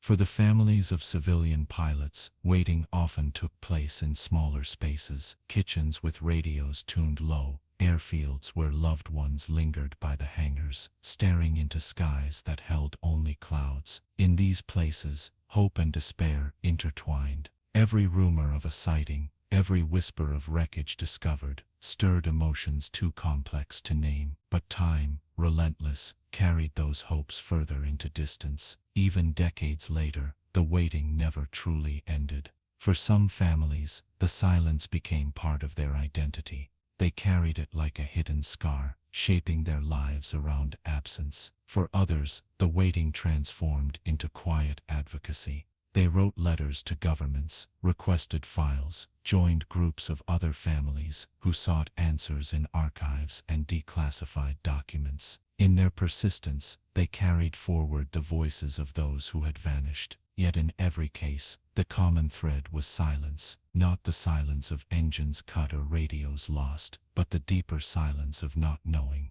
It was the silence that echoed in letters left unsent, in diaries half-filled, in children's questions answered with sighs. It was the silence that remained when the world moved on, but the empty chair stayed in place. The waiting did not end. It softened, it shifted, but it did not end. And in that endless waiting, the mystery of the vanishing pilots found its most human expression, not in radar logs or reports, but in the quiet hearts of those who loved them. Uncertainty is a strange kind of grief. It has no end point, no ceremony of closure, no clear moment when mourning begins or ends. For the families of vanished pilots, uncertainty became a companion, silent, persistent, shaping each day in ways both subtle and profound. There were mothers who refused to pack away belongings, convinced that their sons might still return. A flight jacket left hanging by the door, boots polished as though for tomorrow's duty, photographs dusted carefully each week. Each object carried a kind of suspended life, as if its owner were only away on a long journey. To put them away would be to admit the finality of death, and finality never came. Fathers carried the silence differently. Some turned inward, their grief expressed in stoicism, in long hours of work or quiet evenings, staring into the distance. Others became restless, poring over maps and reports, tracing routes their sons had flown, calculating times and distances, as though answers might still be found in numbers. The weight of not knowing pressed heavily, reshaping their lives in ways few could see from the outside. For wives, the uncertainty was more intimate. The daily rituals of marriage, cooking, conversation, the simple rhythm of companionship collapsed into absence. Some clung to hope fiercely, believing that their husbands were alive somewhere, waiting to be returned. Others accepted loss outwardly, but carried a quiet flicker of doubt that never extinguished. Every knock at the door, every unexpected phone call, sparked a moment of breathless anticipation. Could it be him? It never was. Children bore the weight in ways they could not always articulate. Some grew up with only fragments of memory, their parents' presence, a story told by others rather than a lived experience. Others remembered vividly the warmth of a goodbye hug, the smell of leather gloves, the excitement of being lifted into strong arms. Those memories became sharper as time passed, both a comfort and a wound. They were proof of love, but also proof of what had been lost. Communities, too, carried the uncertainty. In small towns where everyone knew each other, the absence of a pilot echoed in every street. Neighbors spoke softly when passing the family home. At church services, prayers were whispered for the missing, even years later. Local newspapers published updates whenever fragments of information surfaced, renewed searches, declassified files, whispered rumors of sightings. Each story rekindled hope, only to leave it unanswered once again. The weight of uncertainty often extended across generations. Children of missing pilots sometimes grew into adulthood, still searching, writing letters to officials, requesting access to old archives, joining groups of others who had endured the same fate. They became keepers of questions that had outlived their parents, carrying the mystery into a new century. For some, the uncertainty reshaped belief itself. Some turned to faith, interpreting the silence as a mystery held by the divine. Others embraced speculation that their loved ones had been taken not by accident, but by something beyond. Theories of UFOs and abductions, often dismissed by outsiders, became lifelines for those who preferred an extraordinary explanation over the emptiness of chance. To believe that their husband, father, or brother had been chosen by something greater was in some ways less painful than to believe he had simply fallen into the sea. The absence of answers also shaped the way families spoke of their loved ones. Instead of "he died," they said "he disappeared" or "he was lost." The language carried the nuance of hope, the refusal to close the door completely. At anniversaries and birthdays, they spoke as though the missing pilot might still hear, as though words might bridge the gap between earth and sky. The weight of uncertainty was not always heavy in every moment. There were days when laughter returned, when children played, when families found ways to continue living. But beneath even those ordinary joys, the silence remained, like a low hum beneath the surface of life. And so the mystery of the vanishing pilots lived, not only in radar logs and declassified reports, but in the hearts of those left behind. It shaped their grief, altered their days, and became a presence as real as the absent man himself. For them the unknown was not abstract, it was personal, lived, and endless. The uncertainty never lifted, it lingered like a shadow at sunset, long after the light had faded, stretching across years, across lives, across generations. And in that shadow, the story of the vanishing pilots was kept alive, not in proof, not in resolution, but in silence, memory, and the unending question of what truly happened in the skies above. Chapter 6. The Radar and the reports. Before voices faded into silence, before families waited at windows for news, there were often moments known only to those who sat in darkened radar rooms. For many of the vanishings, the first signs appeared not in the cockpit but on glowing green screens, faint blips that hinted at something extraordinary, something that did not belong. Radar operators worked in quiet spaces filled with the hum of electronics. The air was heavy with cigarette smoke, the glow of scopes casting pale light across young faces that watched for hours without distraction.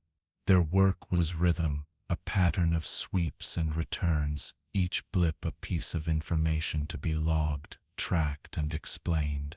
Most nights brought nothing unusual. Training flights, commercial routes, flocks of birds mistaken for small contacts.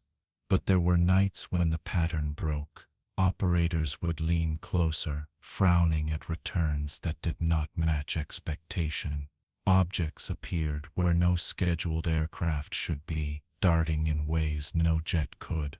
Sometimes they hovered, motionless, for long stretches. Other times they accelerated at impossible rates, crossing miles in the span of a heartbeat. Controllers exchanged glances in the dim light, then reached for phones to relay the information upward. On such nights, the fate of pilots was tied to those silent blips. Interceptors were scrambled, their engines roaring into the sky, guided step by voices in headsets. Turn heading 270, climb to 20,000, you should have contact in sight. The operators watched intently, tracing the dance of blips across their scopes. The unknown moved, the interceptor followed, and sometimes, too often, the chase ended not with return, but with fading silence. For those who sat behind the screens, the experience was haunting. They watched as lives played out in light and shadow. The glowing trace of an interceptor closing on an unknown contact was more than data. It was a man in a cockpit, strapped into steel, climbing into uncertainty. When the traces merged, when the screen suddenly cleared, the room fell silent. The operator would call out coordinates, his voice sharp with disbelief. Supervisors would check systems, recalibrate, searching for error. But the screen remained empty. The blips were gone. After such incidents, reports were written, calm language on crisp forms, contact lost, final position unknown, object accelerated beyond radar capability.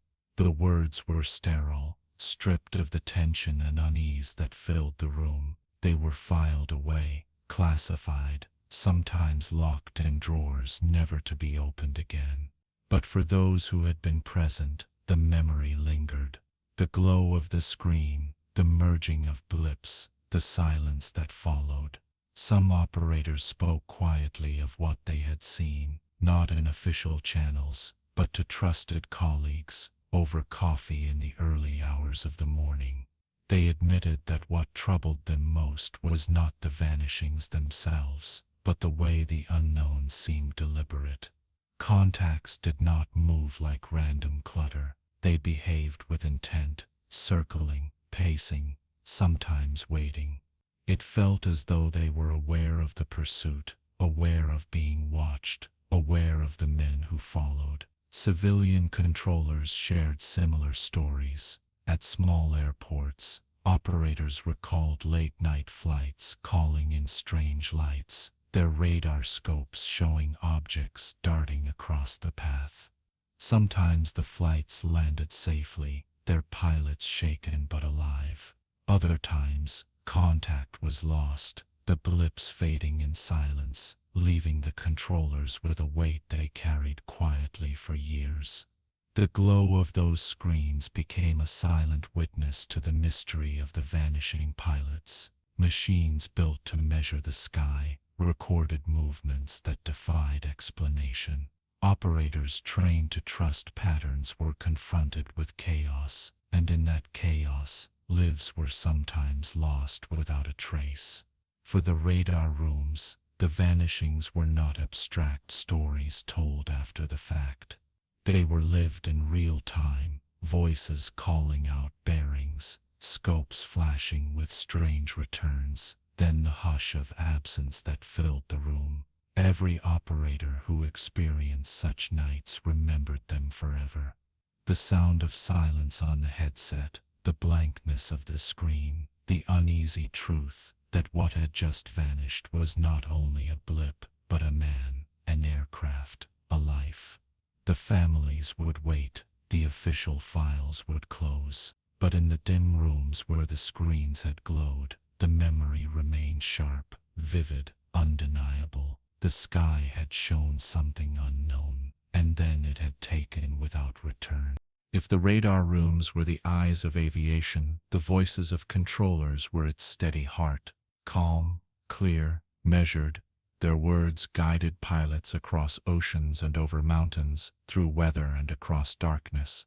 Every syllable carried weight. A heading given, an altitude corrected, a voice confirming, "You are not alone out there." Controllers lived in a world of patterns. Aircraft moved across their scopes like clockwork, each one expected, each one logged. But when something broke the pattern, when a pilot's voice carried hesitation or surprise, the atmosphere shifted. Consoles that usually hummed with routine grew tense. Every headset leaned closer. Every hand reached for pens to log what might become history. The voices of pilots who vanished still echo through the archives. Frederick Valentich, speaking of something not an aircraft. Military interceptors describing lights that play some sort of game. Civilian captains reporting strange formations pacing their planes. Controllers were the last to hear them, their words preserved not as legend but as radio transmissions recorded on magnetic tape. For controllers, those moments were deeply human. They heard the tone of voices, the pauses, the effort to remain calm. They understood the discipline required to speak clearly, even as the extraordinary unfolded. And when the voices stopped, when the line went quiet, they felt the silence as a physical weight. One operator later described the night Valentich's signal ended. He said it was like listening to a man walk into fog. The words trailed off, then the strange metallic sound filled the headset. When it ended, there was only emptiness. He called again, steady and professional. No answer came. He called again, his voice quieter now, the silence louder. And then the procedure took over. Mark the time, log the details, begin the chain of alerts. Controllers around the world have similar memories. An American radar supervisor recalled watching the Kinross intercept in 1953. He described the sinking feeling as the interceptor's blip merged with the unknown and vanished. He had called the pilot moments earlier, received a calm acknowledgement, and then nothing. The silence was not technical, it was final. Years later, he admitted that he still heard that silence whenever he closed his eyes at night. Civilian controllers, too, carried the burden. At small airports, operators guiding private pilots sometimes heard last words that puzzled them for decades. Calm reports of strange lights, voices that described being circled or paced. Then the line would crackle, fade, and go still. They logged the time, notified authorities, and watched as search planes combed the skies in vain. But in their hearts, they knew they had heard something that did not fit the textbooks.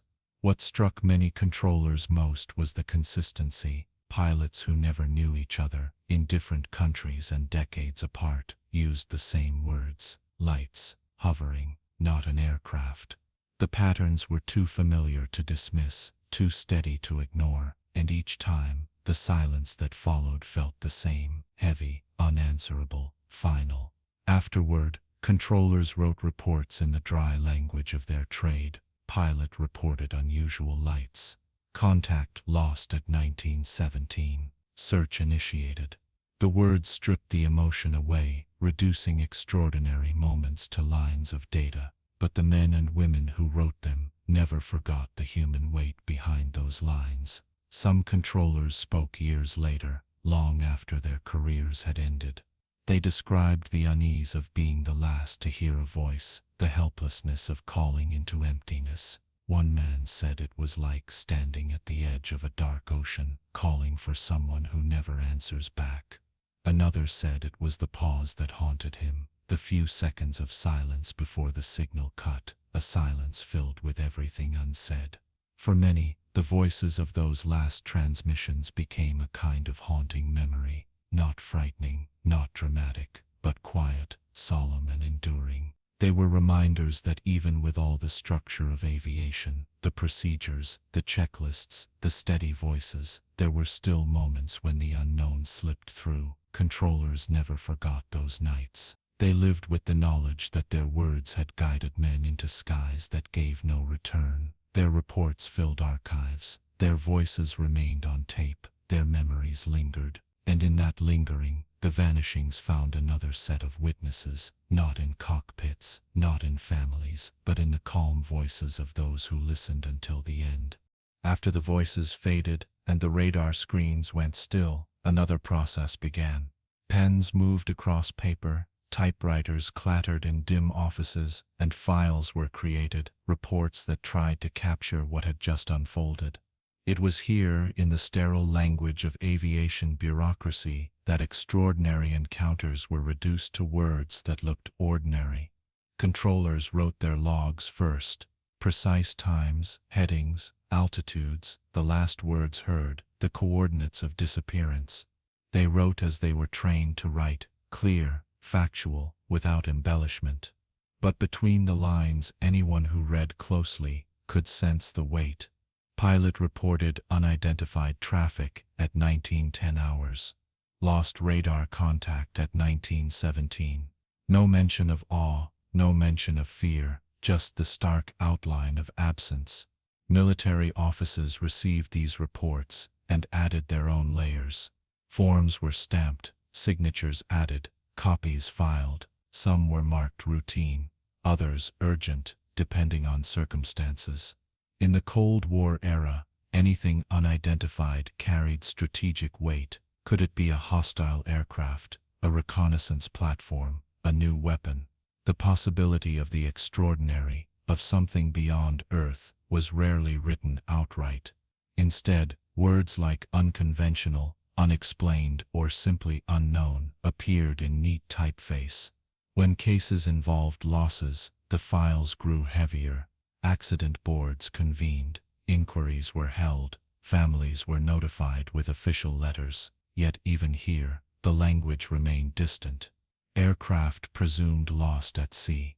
Probable mechanical failure. Pilot error cannot be ruled out.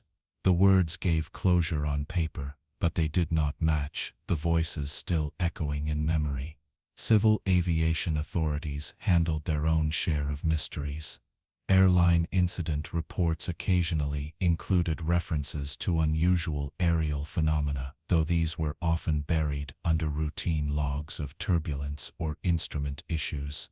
Private pilots' disappearances were recorded in accident statistics, folded into categories that concealed the strangeness of their last transmissions. The bureaucracy had no column for vanished after chasing a light, so the words were reshaped until they fit. Still, fragments of the truth remained. In archives across nations, files collected dust for decades. When declassified, they revealed the patterns hidden within. The Kinross case, Valentich's disappearance, the Japanese airlines sighting over Alaska, each had reports written in calm, professional tones, yet each hinted at something that ordinary language could not contain. Researchers who sifted through these files spoke of the contrast. The reports were filled with technical detail, coordinates, altitudes, times. But the heart of the matter was always the same. Pilots describing objects that moved in ways no known aircraft could, followed by silence. The paper trails preserved the mystery even as they tried to disguise it. There were also redactions. Black bars struck through sentences, pages withheld, entire sections missing. Sometimes the censorship was obvious, other times subtle. A reference to an unidentified radar contact would remain, but details of its movements were removed.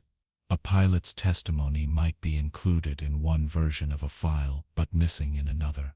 The gaps spoke as loudly as the words. For families, these paper trails were both lifelines and frustrations. They requested copies, filed appeals, sought answers. What they received was often incomplete. Sterile reports, vague explanations, promises that further investigation is ongoing. But the investigations rarely reached conclusions, and the families remained in the same silence they had known from the beginning. For those who worked within the system, the paper trails became a strange burden. Clerks filed documents they did not understand. Officers signed reports that hinted at mysteries they could not acknowledge. Archivists stored boxes labeled with dates and case numbers, knowing that inside were stories of men who had vanished without explanation. When decades later, some of these files were opened to the public, the impact was subtle but profound. The words had not changed. They were still the calm, detached prose of officialdom, but read with knowledge of the stories behind them, they revealed something larger. They showed that governments and agencies had known of the pattern, that they had recorded, archived, and quietly locked away the vanishings. Not proof of what had happened, but proof that it had been taken seriously enough to be hidden. The paper trails remain today, in dusty boxes, in digitized archives, in collections held by researchers who spend lifetimes piecing them together. Each page is a fragment, a sliver of silence translated into words. Together they form a mosaic of mystery, incomplete, fractured, but undeniable. The radar blips may have faded, the voices may have fallen quiet, but the reports endure. They are the quiet witnesses, preserved in ink and paper, reminders that even in the most structured systems of aviation, there were moments that defied every explanation. And through them, the mystery of the vanishing pilots remains not only in memory, but in record. Chapter 7. The Government's Silence. When pilots vanished into silence, governments were left with a choice. They could confront the unknown directly, admit that something extraordinary had occurred, or they could fold the mystery into ordinary language: technical failure, disorientation, weather, accident. Again and again, they chose the latter. In Australia, the Valentich disappearance was officially listed as an accident. Investigators cited the possibility of spatial disorientation, of illusions created by stars reflecting off the water. Perhaps, they suggested, the young pilot had become confused, had flown upside down without realizing it, had crashed into the sea. It was an explanation that fit neatly on paper, but for those who had heard the recording of his last words, it rang hollow. Valentich had been calm, precise, describing an object he insisted was not an aircraft. Yet in the official file, that detail was treated like an afterthought, a puzzling remark, rather than the heart of the story. The United States handled its own vanishings with similar caution. The Kinross incident of 1953, where a jet and its crew disappeared over Lake Superior while pursuing an unidentified contact, was described in official channels as a probable collision. The story shifted over the years. At first it was said the F-89 had struck a Canadian transport plane. When Canada denied any such flight, the explanation shifted to unknown mechanical failure. Nowhere in the official line was there acknowledgement of the radar operators who had watched the blips merge and vanish. This pattern repeated across nations. In Britain, missing pilots were said to have succumbed to poor weather or navigational mistakes. In France, cases were quietly closed with vague references to aircraft difficulties. In the Soviet Union, files were stamped with mechanical causes and locked away, their contents hidden for decades. The explanations were always simple, familiar, manageable. The details that contradicted them, The strange lights, the impossible maneuvers, the absence of wreckage were left to fade in silence. Why did governments respond this way? Part of it was necessity. In an age of Cold War tension, to admit that unknown objects were outpacing jets and vanishing into the night would have been to admit vulnerability. Military strength depended on the illusion of control, and control required explanation, even if the explanation was incomplete. There was also the weight of public perception. Governments knew that stories of vanishing pilots chased by mysterious lights could stir fear, confusion, even panic. Better to offer a simple story, a crash, an accident, a mistake, than to leave the public wondering about forces beyond human command. And so, again and again, official statements leaned on the ordinary. The extraordinary was hidden between lines, spoken of only in hushed tones among those who had been present. For the families, this approach left wounds that never healed. They were given words that explained little, documents that closed cases without answering questions. Their grief was complicated not only by loss, but by the sense that the truth had been smoothed over. In the archives, the contrast is clear. Reports speak calmly of pilot disorientation, of probable collision, of engine failure. But tucked within the same files are witness statements that tell another story. Lights hovering above aircraft, radar traces accelerating beyond comprehension, voices on the radio describing objects that were not planes. The tension between these two narratives remains visible even today.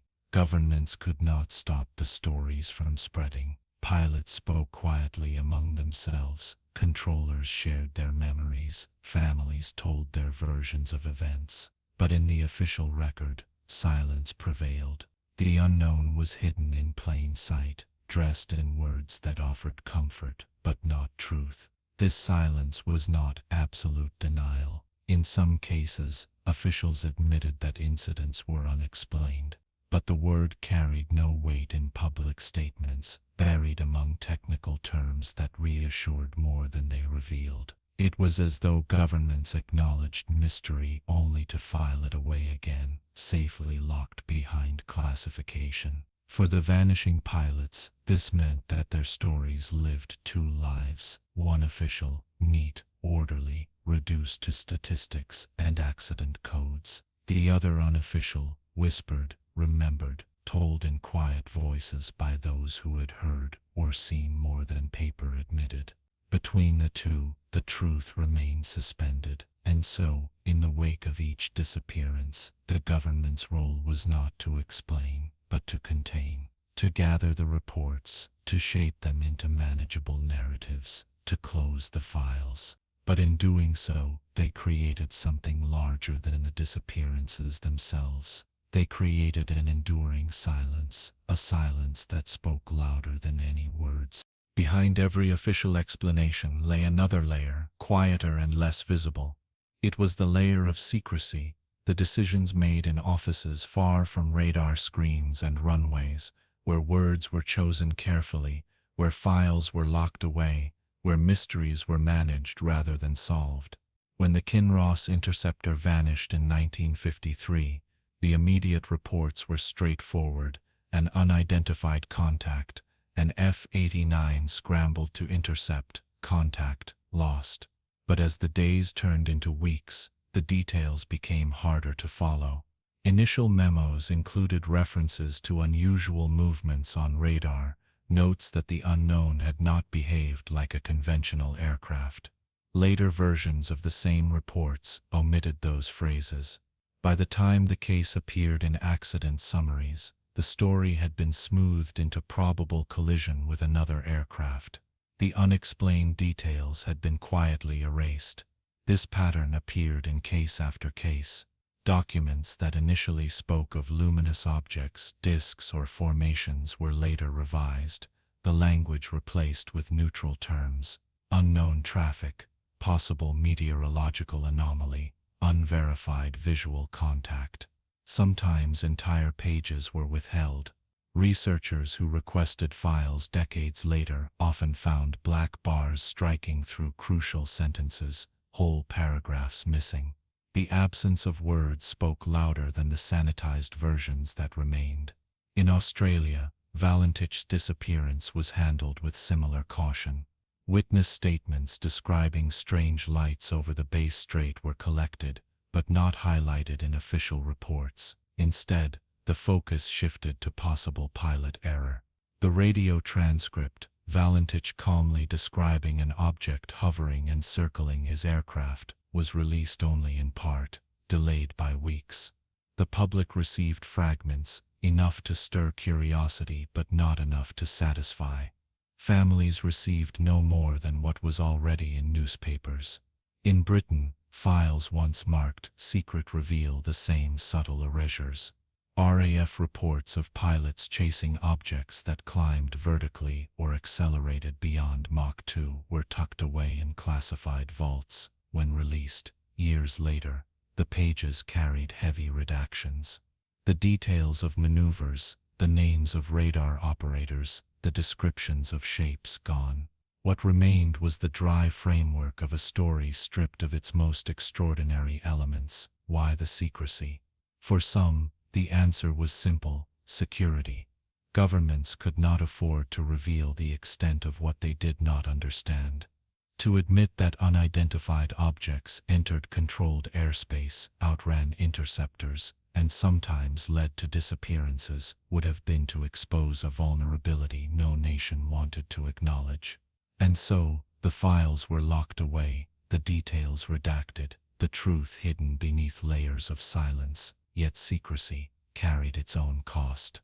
It created an enduring atmosphere of suspicion. Families who read the bland explanations in official letters often sensed that more was being withheld. Pilots who survived encounters, only to be told not to speak, felt the weight of censorship pressing down. Controllers who logged unusual blips watched their detailed reports distilled into empty phrases. The sense of being silenced became as heavy as the mystery itself. Occasionally, glimpses of honesty slipped through. In one American memo, an officer wrote bluntly, "The object accelerated and climbed vertically beyond the capabilities of our interceptors. Explanation unknown." In another, a British defense official admitted, "There is no evidence that these incidents are caused by hostile powers, but their nature remains unexplained." These lines, buried deep within files, revealed what the redactions tried to conceal, that behind closed doors, officials admitted the same bewilderment that pilots had voiced in the sky. The secrecy was not uniform. Some cases were allowed to fade quietly without much interference. But the vanishings, the incidents that carried weight, were almost always smoothed into official stories that omitted the strangeness. To governments, silence was safer than admission.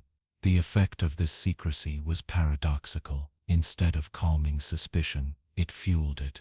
Each blacked-out page, each missing report, each contradictory explanation became evidence in itself, evidence that something extraordinary had been hidden. And as years passed, the redactions became part of the story. The silence of governments merged with the silence of the skies, creating a mystery not only of what had happened, but of why it was not spoken aloud. In the end, the secrecy ensured that the vanishings of pilots would never be seen as simple accidents. They became symbols of something larger, the tension between what was experienced in the skies and what was admitted on the ground. The truth, whatever it may have been, remained obscured by black ink, locked drawers and official silence, and for the families, for the controllers, for the fellow pilots who remembered, the redactions were another kind of loss, the theft not only of lives, but of answers. Over time, secrecy became more than a response. It became policy. The disappearances of pilots, once immediate tragedies, were absorbed into a broader system of control. Governments did not merely withhold details. They cultivated silence as a deliberate approach to the unknown. In the United States, this silence was formalized through official investigations. Project Sign, in 1948. Project Grudge in 1949, and Project Blue Book from 1952 onward, all gathered reports of strange aerial phenomena. Among them were files on pilots who had vanished or returned, shaken from pursuits of unknown objects. But the public conclusions leaned toward dismissal. Out of thousands of cases, nearly all were explained away as weather, balloons, or misidentification.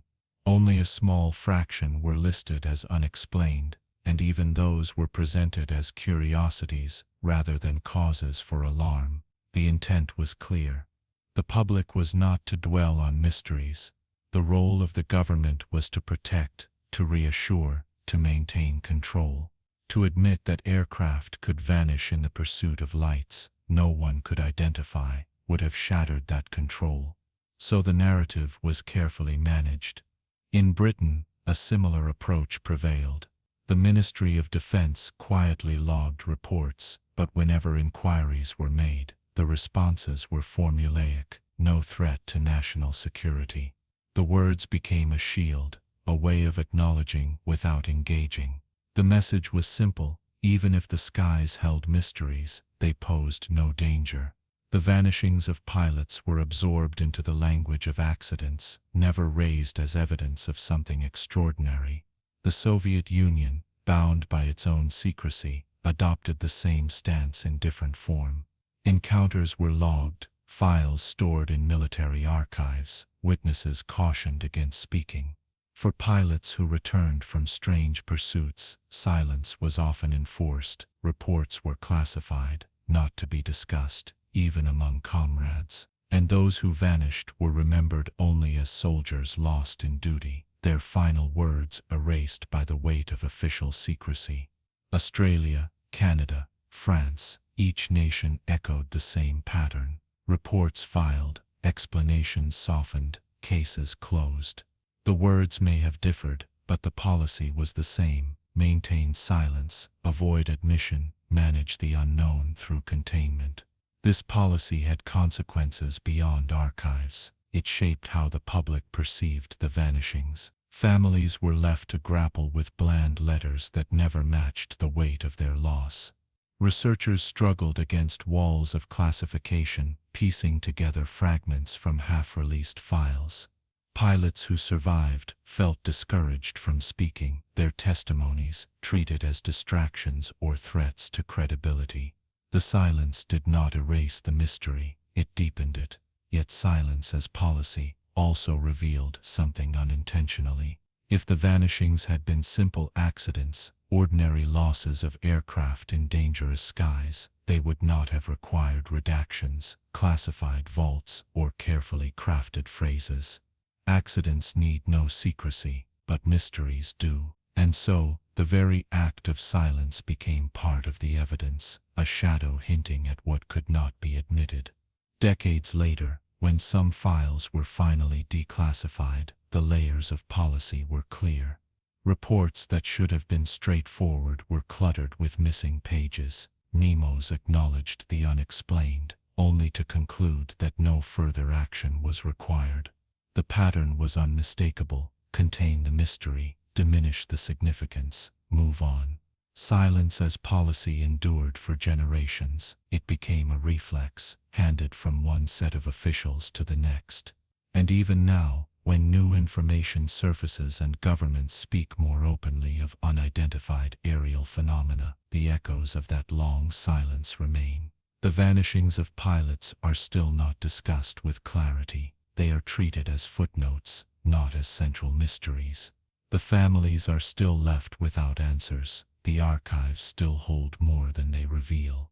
The policy worked in one sense. The world continued. Commercial aviation expanded. The skies filled with satellites and jets. Most people never thought of the men who vanished while chasing lights into the night.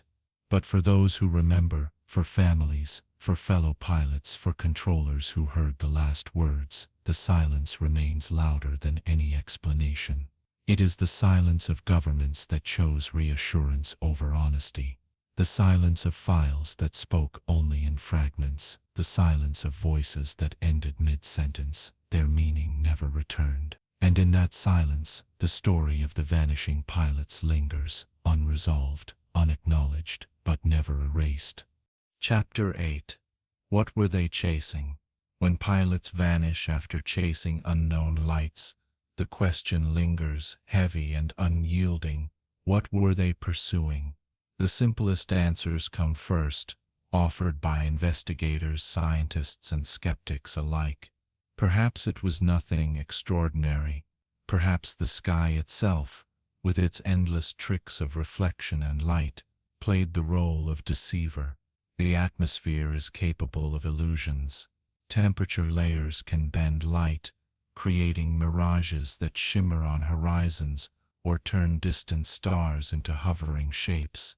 Inversions over water can distort navigation lights from ships, lifting them into the air where they appear to float. Pilots flying over oceans or straits have often spoken of ghostly glows that seem to follow them, only to vanish when altitudes change. Could the vanishing pilots have been chasing illusions born of air and water? Some cases fit this possibility. A star rising low on the horizon, distorted by heat haze, might seem to drift or hover. The planet Venus, famously bright, has been mistaken for an approaching aircraft more than once.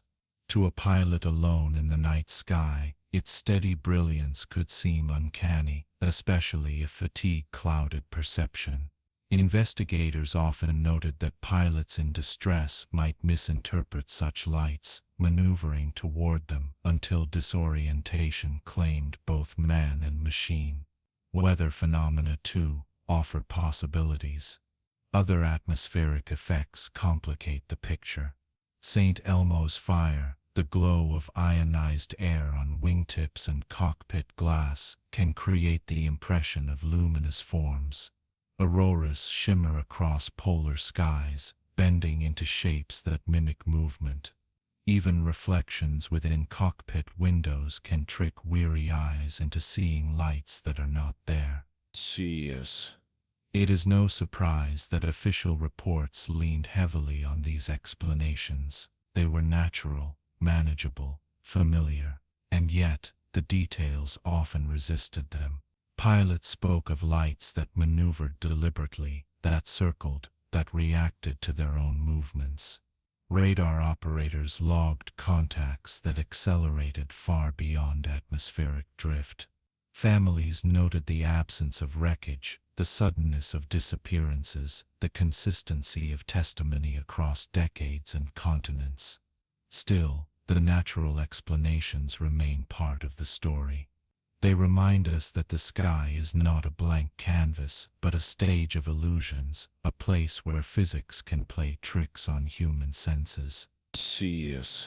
For some vanishings, perhaps the explanation lies there, in stars mistaken for pursuers, in mirages born of inversion layers, in orbs of lightning dancing above the waves. These answers soothe, but only partly. They explain fragments, not the whole. They fit certain moments, but leave others untouched. For every pilot who may have been misled by Venus or by a mirage, there were others who spoke with calm certainty. It is not an aircraft. For every possibility of disorientation, there were radar logs showing blips that merged and vanished. The natural explanations offer comfort in their familiarity, but they are not the only answers. Beyond them lie darker possibilities, human in origin, born not of stars or storms, but of secrecy and technology. Ball lightning, rare, luminous spheres that float and flicker in storms, has been reported since antiquity. Pilots caught in turbulent skies have described glowing orbs pacing their aircraft, only to vanish with a pop. Could ball lightning, unpredictable and fleeting, have been mistaken for intelligent craft? Could a pursuit into stormy clouds have ended in disaster, with no wreckage recovered? Beyond the explanations offered by nature lies another possibility, one that carries its own unease. Perhaps the lights that pilots pursued were not stars or illusions, but machines of human design, secret craft, experimental projects, or weapons tested in skies where curiosity became fatal. The Cold War was an age of relentless invention. Both East and West pushed the limits of technology, building aircraft that flew higher, faster, and stranger than ever before.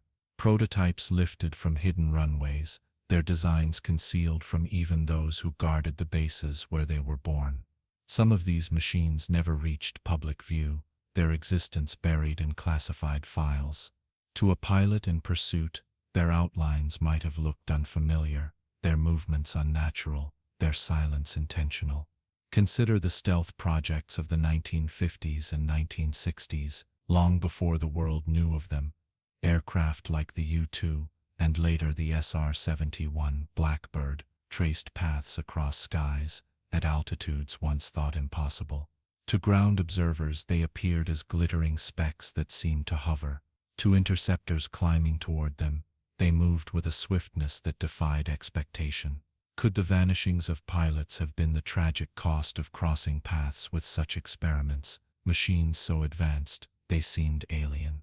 There were rumors, too, of disc-shaped aircraft, designs lifted from captured German blueprints, projects tested in remote deserts and icy ranges.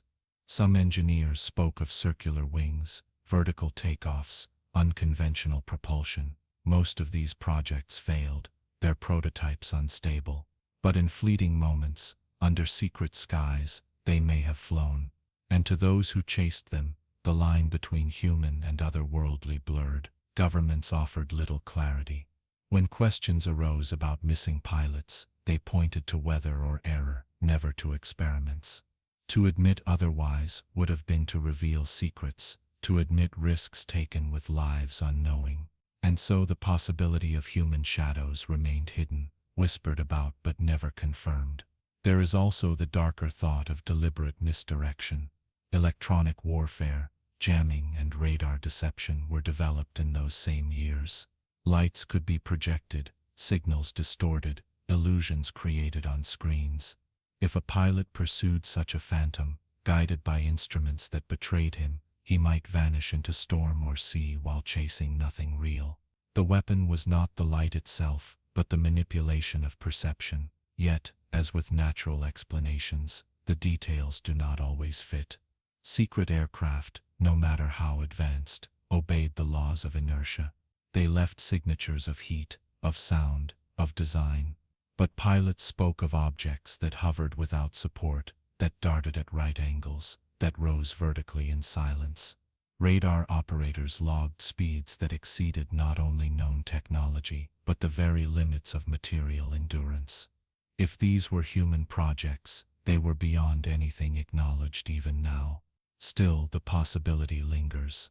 It may be easier for some to believe that the vanishings were caught up in secrecy rather than in something beyond the human sphere. To imagine experimental jets or electronic illusions is to keep the mystery within reach, even if it means admitting that governments risked and lost lives in silence. The human shadows explanation rests uneasily alongside the natural. It offers more than stars and mirages, yet less than the extraordinary. It is plausible, but incomplete, for while secret projects explain some sightings, they cannot account for the consistency of testimony across decades, across nations, across skies where no human technology should have flown. And so the question deepens: if not only stars, not only storms, not only shadows of human design, then what else could pilots have been chasing when they vanished into silence? Beyond stars and storms, beyond shadows of human invention, lies the explanation that whispers most persistently through the decades. The idea that the objects pursued by pilots were not of this earth, that the lights were craft, the blips were machines, the vanishings were encounters with something other. The testimonies lean this way, softly but consistently. Pilots spoke of lights that moved with intent, circling and pacing as though aware of their observers. Controllers logged blips that accelerated instantly, vanishing from screens as if distance itself meant nothing. Families clung to the words recorded in final transmissions: "It is hovering, and it is not an aircraft." The language did not speak of weather, nor of prototypes, but of something different, something unclassified by human terms. If these lights were indeed visitors, what were they doing in the skies of Earth? Some imagined observation, as though humanity were being studied, its machines measured, its pilots tested. The objects seemed to react, to play, to demonstrate capabilities before vanishing. To those who believed, it was less an act of hostility than of curiosity, a presence that revealed itself only to those who reached for it. Others feared a darker role. To vanish in pursuit of these lights was to suggest abduction, capture, removal. The silence left behind could be read as evidence of forces that took without asking, leaving families with emptiness and the world with questions. Yet the lack of wreckage, the absence of debris, also carried an implication of precision. Whatever had occurred, it was not crude, it was controlled, deliberate, almost clinical. Across cultures and centuries, stories of sky beings, luminous visitors, and strange disappearances have echoed. In ancient times, chariots of fire, wheels of light, and divine messengers filled the lore of peoples who looked upward in wonder. Could the vanishings of modern pilots be another chapter in the same long story, human encounters with something beyond, dressed in the language of each era? The possibility unsettles and soothes in equal measure. It unsettles because it suggests that the sky is not ours alone, that pilots who vanish may have been taken by forces outside human understanding. It soothes because it offers meaning where silence otherwise reigns. To believe that the lost were not swallowed by accident, but chosen by something greater, is to give shape to grief. Governments never admitted this possibility, though their silence often hinted at it. Files marked unexplained or unidentified aerial phenomena sit quietly in archives, containing words that avoid the term alien, yet circle around the same unease. Pilots who survived sometimes spoke more freely in later years, describing not only lights but presences, a sense of being watched, measured, understood without words. The extraordinary slipped into their memories, not as fantasy, but as lived experience. The other possibility, the most extraordinary, resists proof. It lingers in fragments, recordings, testimonies, radar logs, missing wreckage, unanswered calls. Each piece alone is incomplete. Together they form a mosaic that hints at something beyond, not certainty, not conclusion, but a pattern too steady to ignore. If the vanishings were encounters, then the silence that followed was part of the encounter itself, a message not in words, but in absence. A reminder that the sky is vast, that humanity is small, that control is an illusion. The silence becomes not just mystery, but meaning, an echo of contact beyond comprehension. For those who listen to these stories in the quiet of night, the other possibility is not frightening, it is humbling. It suggests that humanity is not alone, that the sky is not empty, that the vanishings of pilots are not random, but part of a larger tapestry. A tapestry woven with stars and silence, with questions too vast for simple answers. And so the question remains, suspended like the very lights pilots once chased. What were they pursuing when they vanished? The natural illusions of sky and sea, the secret shadows of human machines, or the presence of something greater, something that moves among the stars and dips into our skies for reasons we do not yet understand. The answer is withheld, as it always has been, but the possibility remains, luminous as the lights themselves, not a conclusion, but an invitation to wonder. The story of the vanishing pilots is not one of answers, it is one of echoes. Echoes of voices carried across radio waves, of blips fading from glowing radar screens, of families waiting in silence. It is a story suspended in uncertainty, held aloft by questions that no report, no file, no official explanation has ever resolved. And yet, in that uncertainty, there is something strangely gentle. For what lingers is not fear, but awe. Awe at the vastness of the sky. Awe at the courage of those who flew into it, night after night, trusting their machines, trusting their instincts, trusting that they would return. Awe at the mysteries that appeared unbidden, lights that hovered, objects that darted, presences that revealed themselves only to vanish again. The pilots who disappeared remain part of that vast sky. Their names are written in logs and archives, in whispered conversations and fading memories. But more than that, they are part of the story the sky tells each night, a story of wonder, silence, and the unknown. For those who listen now, lying in the quiet dark, the story is not meant to stir alarm. It is meant to soften the edges of the mind, to remind you that mystery itself can be a comfort, that not everything needs to be solved, not every silence broken, not every question answered. Sometimes, it is enough to rest in the knowledge that we are small, and that the universe is wide, and that wonder stretches far beyond our reach. Close your eyes and imagine the cockpit at night. The hum of the engine is steady, a low vibration that soothes more than it disturbs. The instruments glow faintly, a constellation of lights within the glass. Beyond the canopy, the stars shine with ancient clarity, scattered across the velvet dark. You are suspended there, weightless, between earth and sky, listening to the soft voice of a controller guiding you onward. The flight is calm, the air is smooth, and even if the horizon holds mysteries, they unfold quietly, like dreams drifting at the edge of sleep. The families who waited carried heavy burdens, but they also carried love that never faded. In every unsent letter, in every photograph kept polished, in every story told at dinner tables long after, there was remembrance.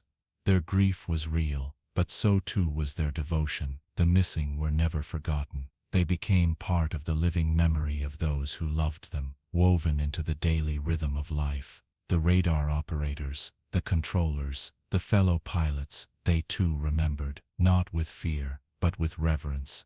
For they had witnessed moments when the ordinary world brushed against the extraordinary, moments when the sky revealed a glimpse of something beyond comprehension. And though the silence that followed was heavy, it carried a quiet beauty, a reminder that the universe is larger than the maps we draw upon it.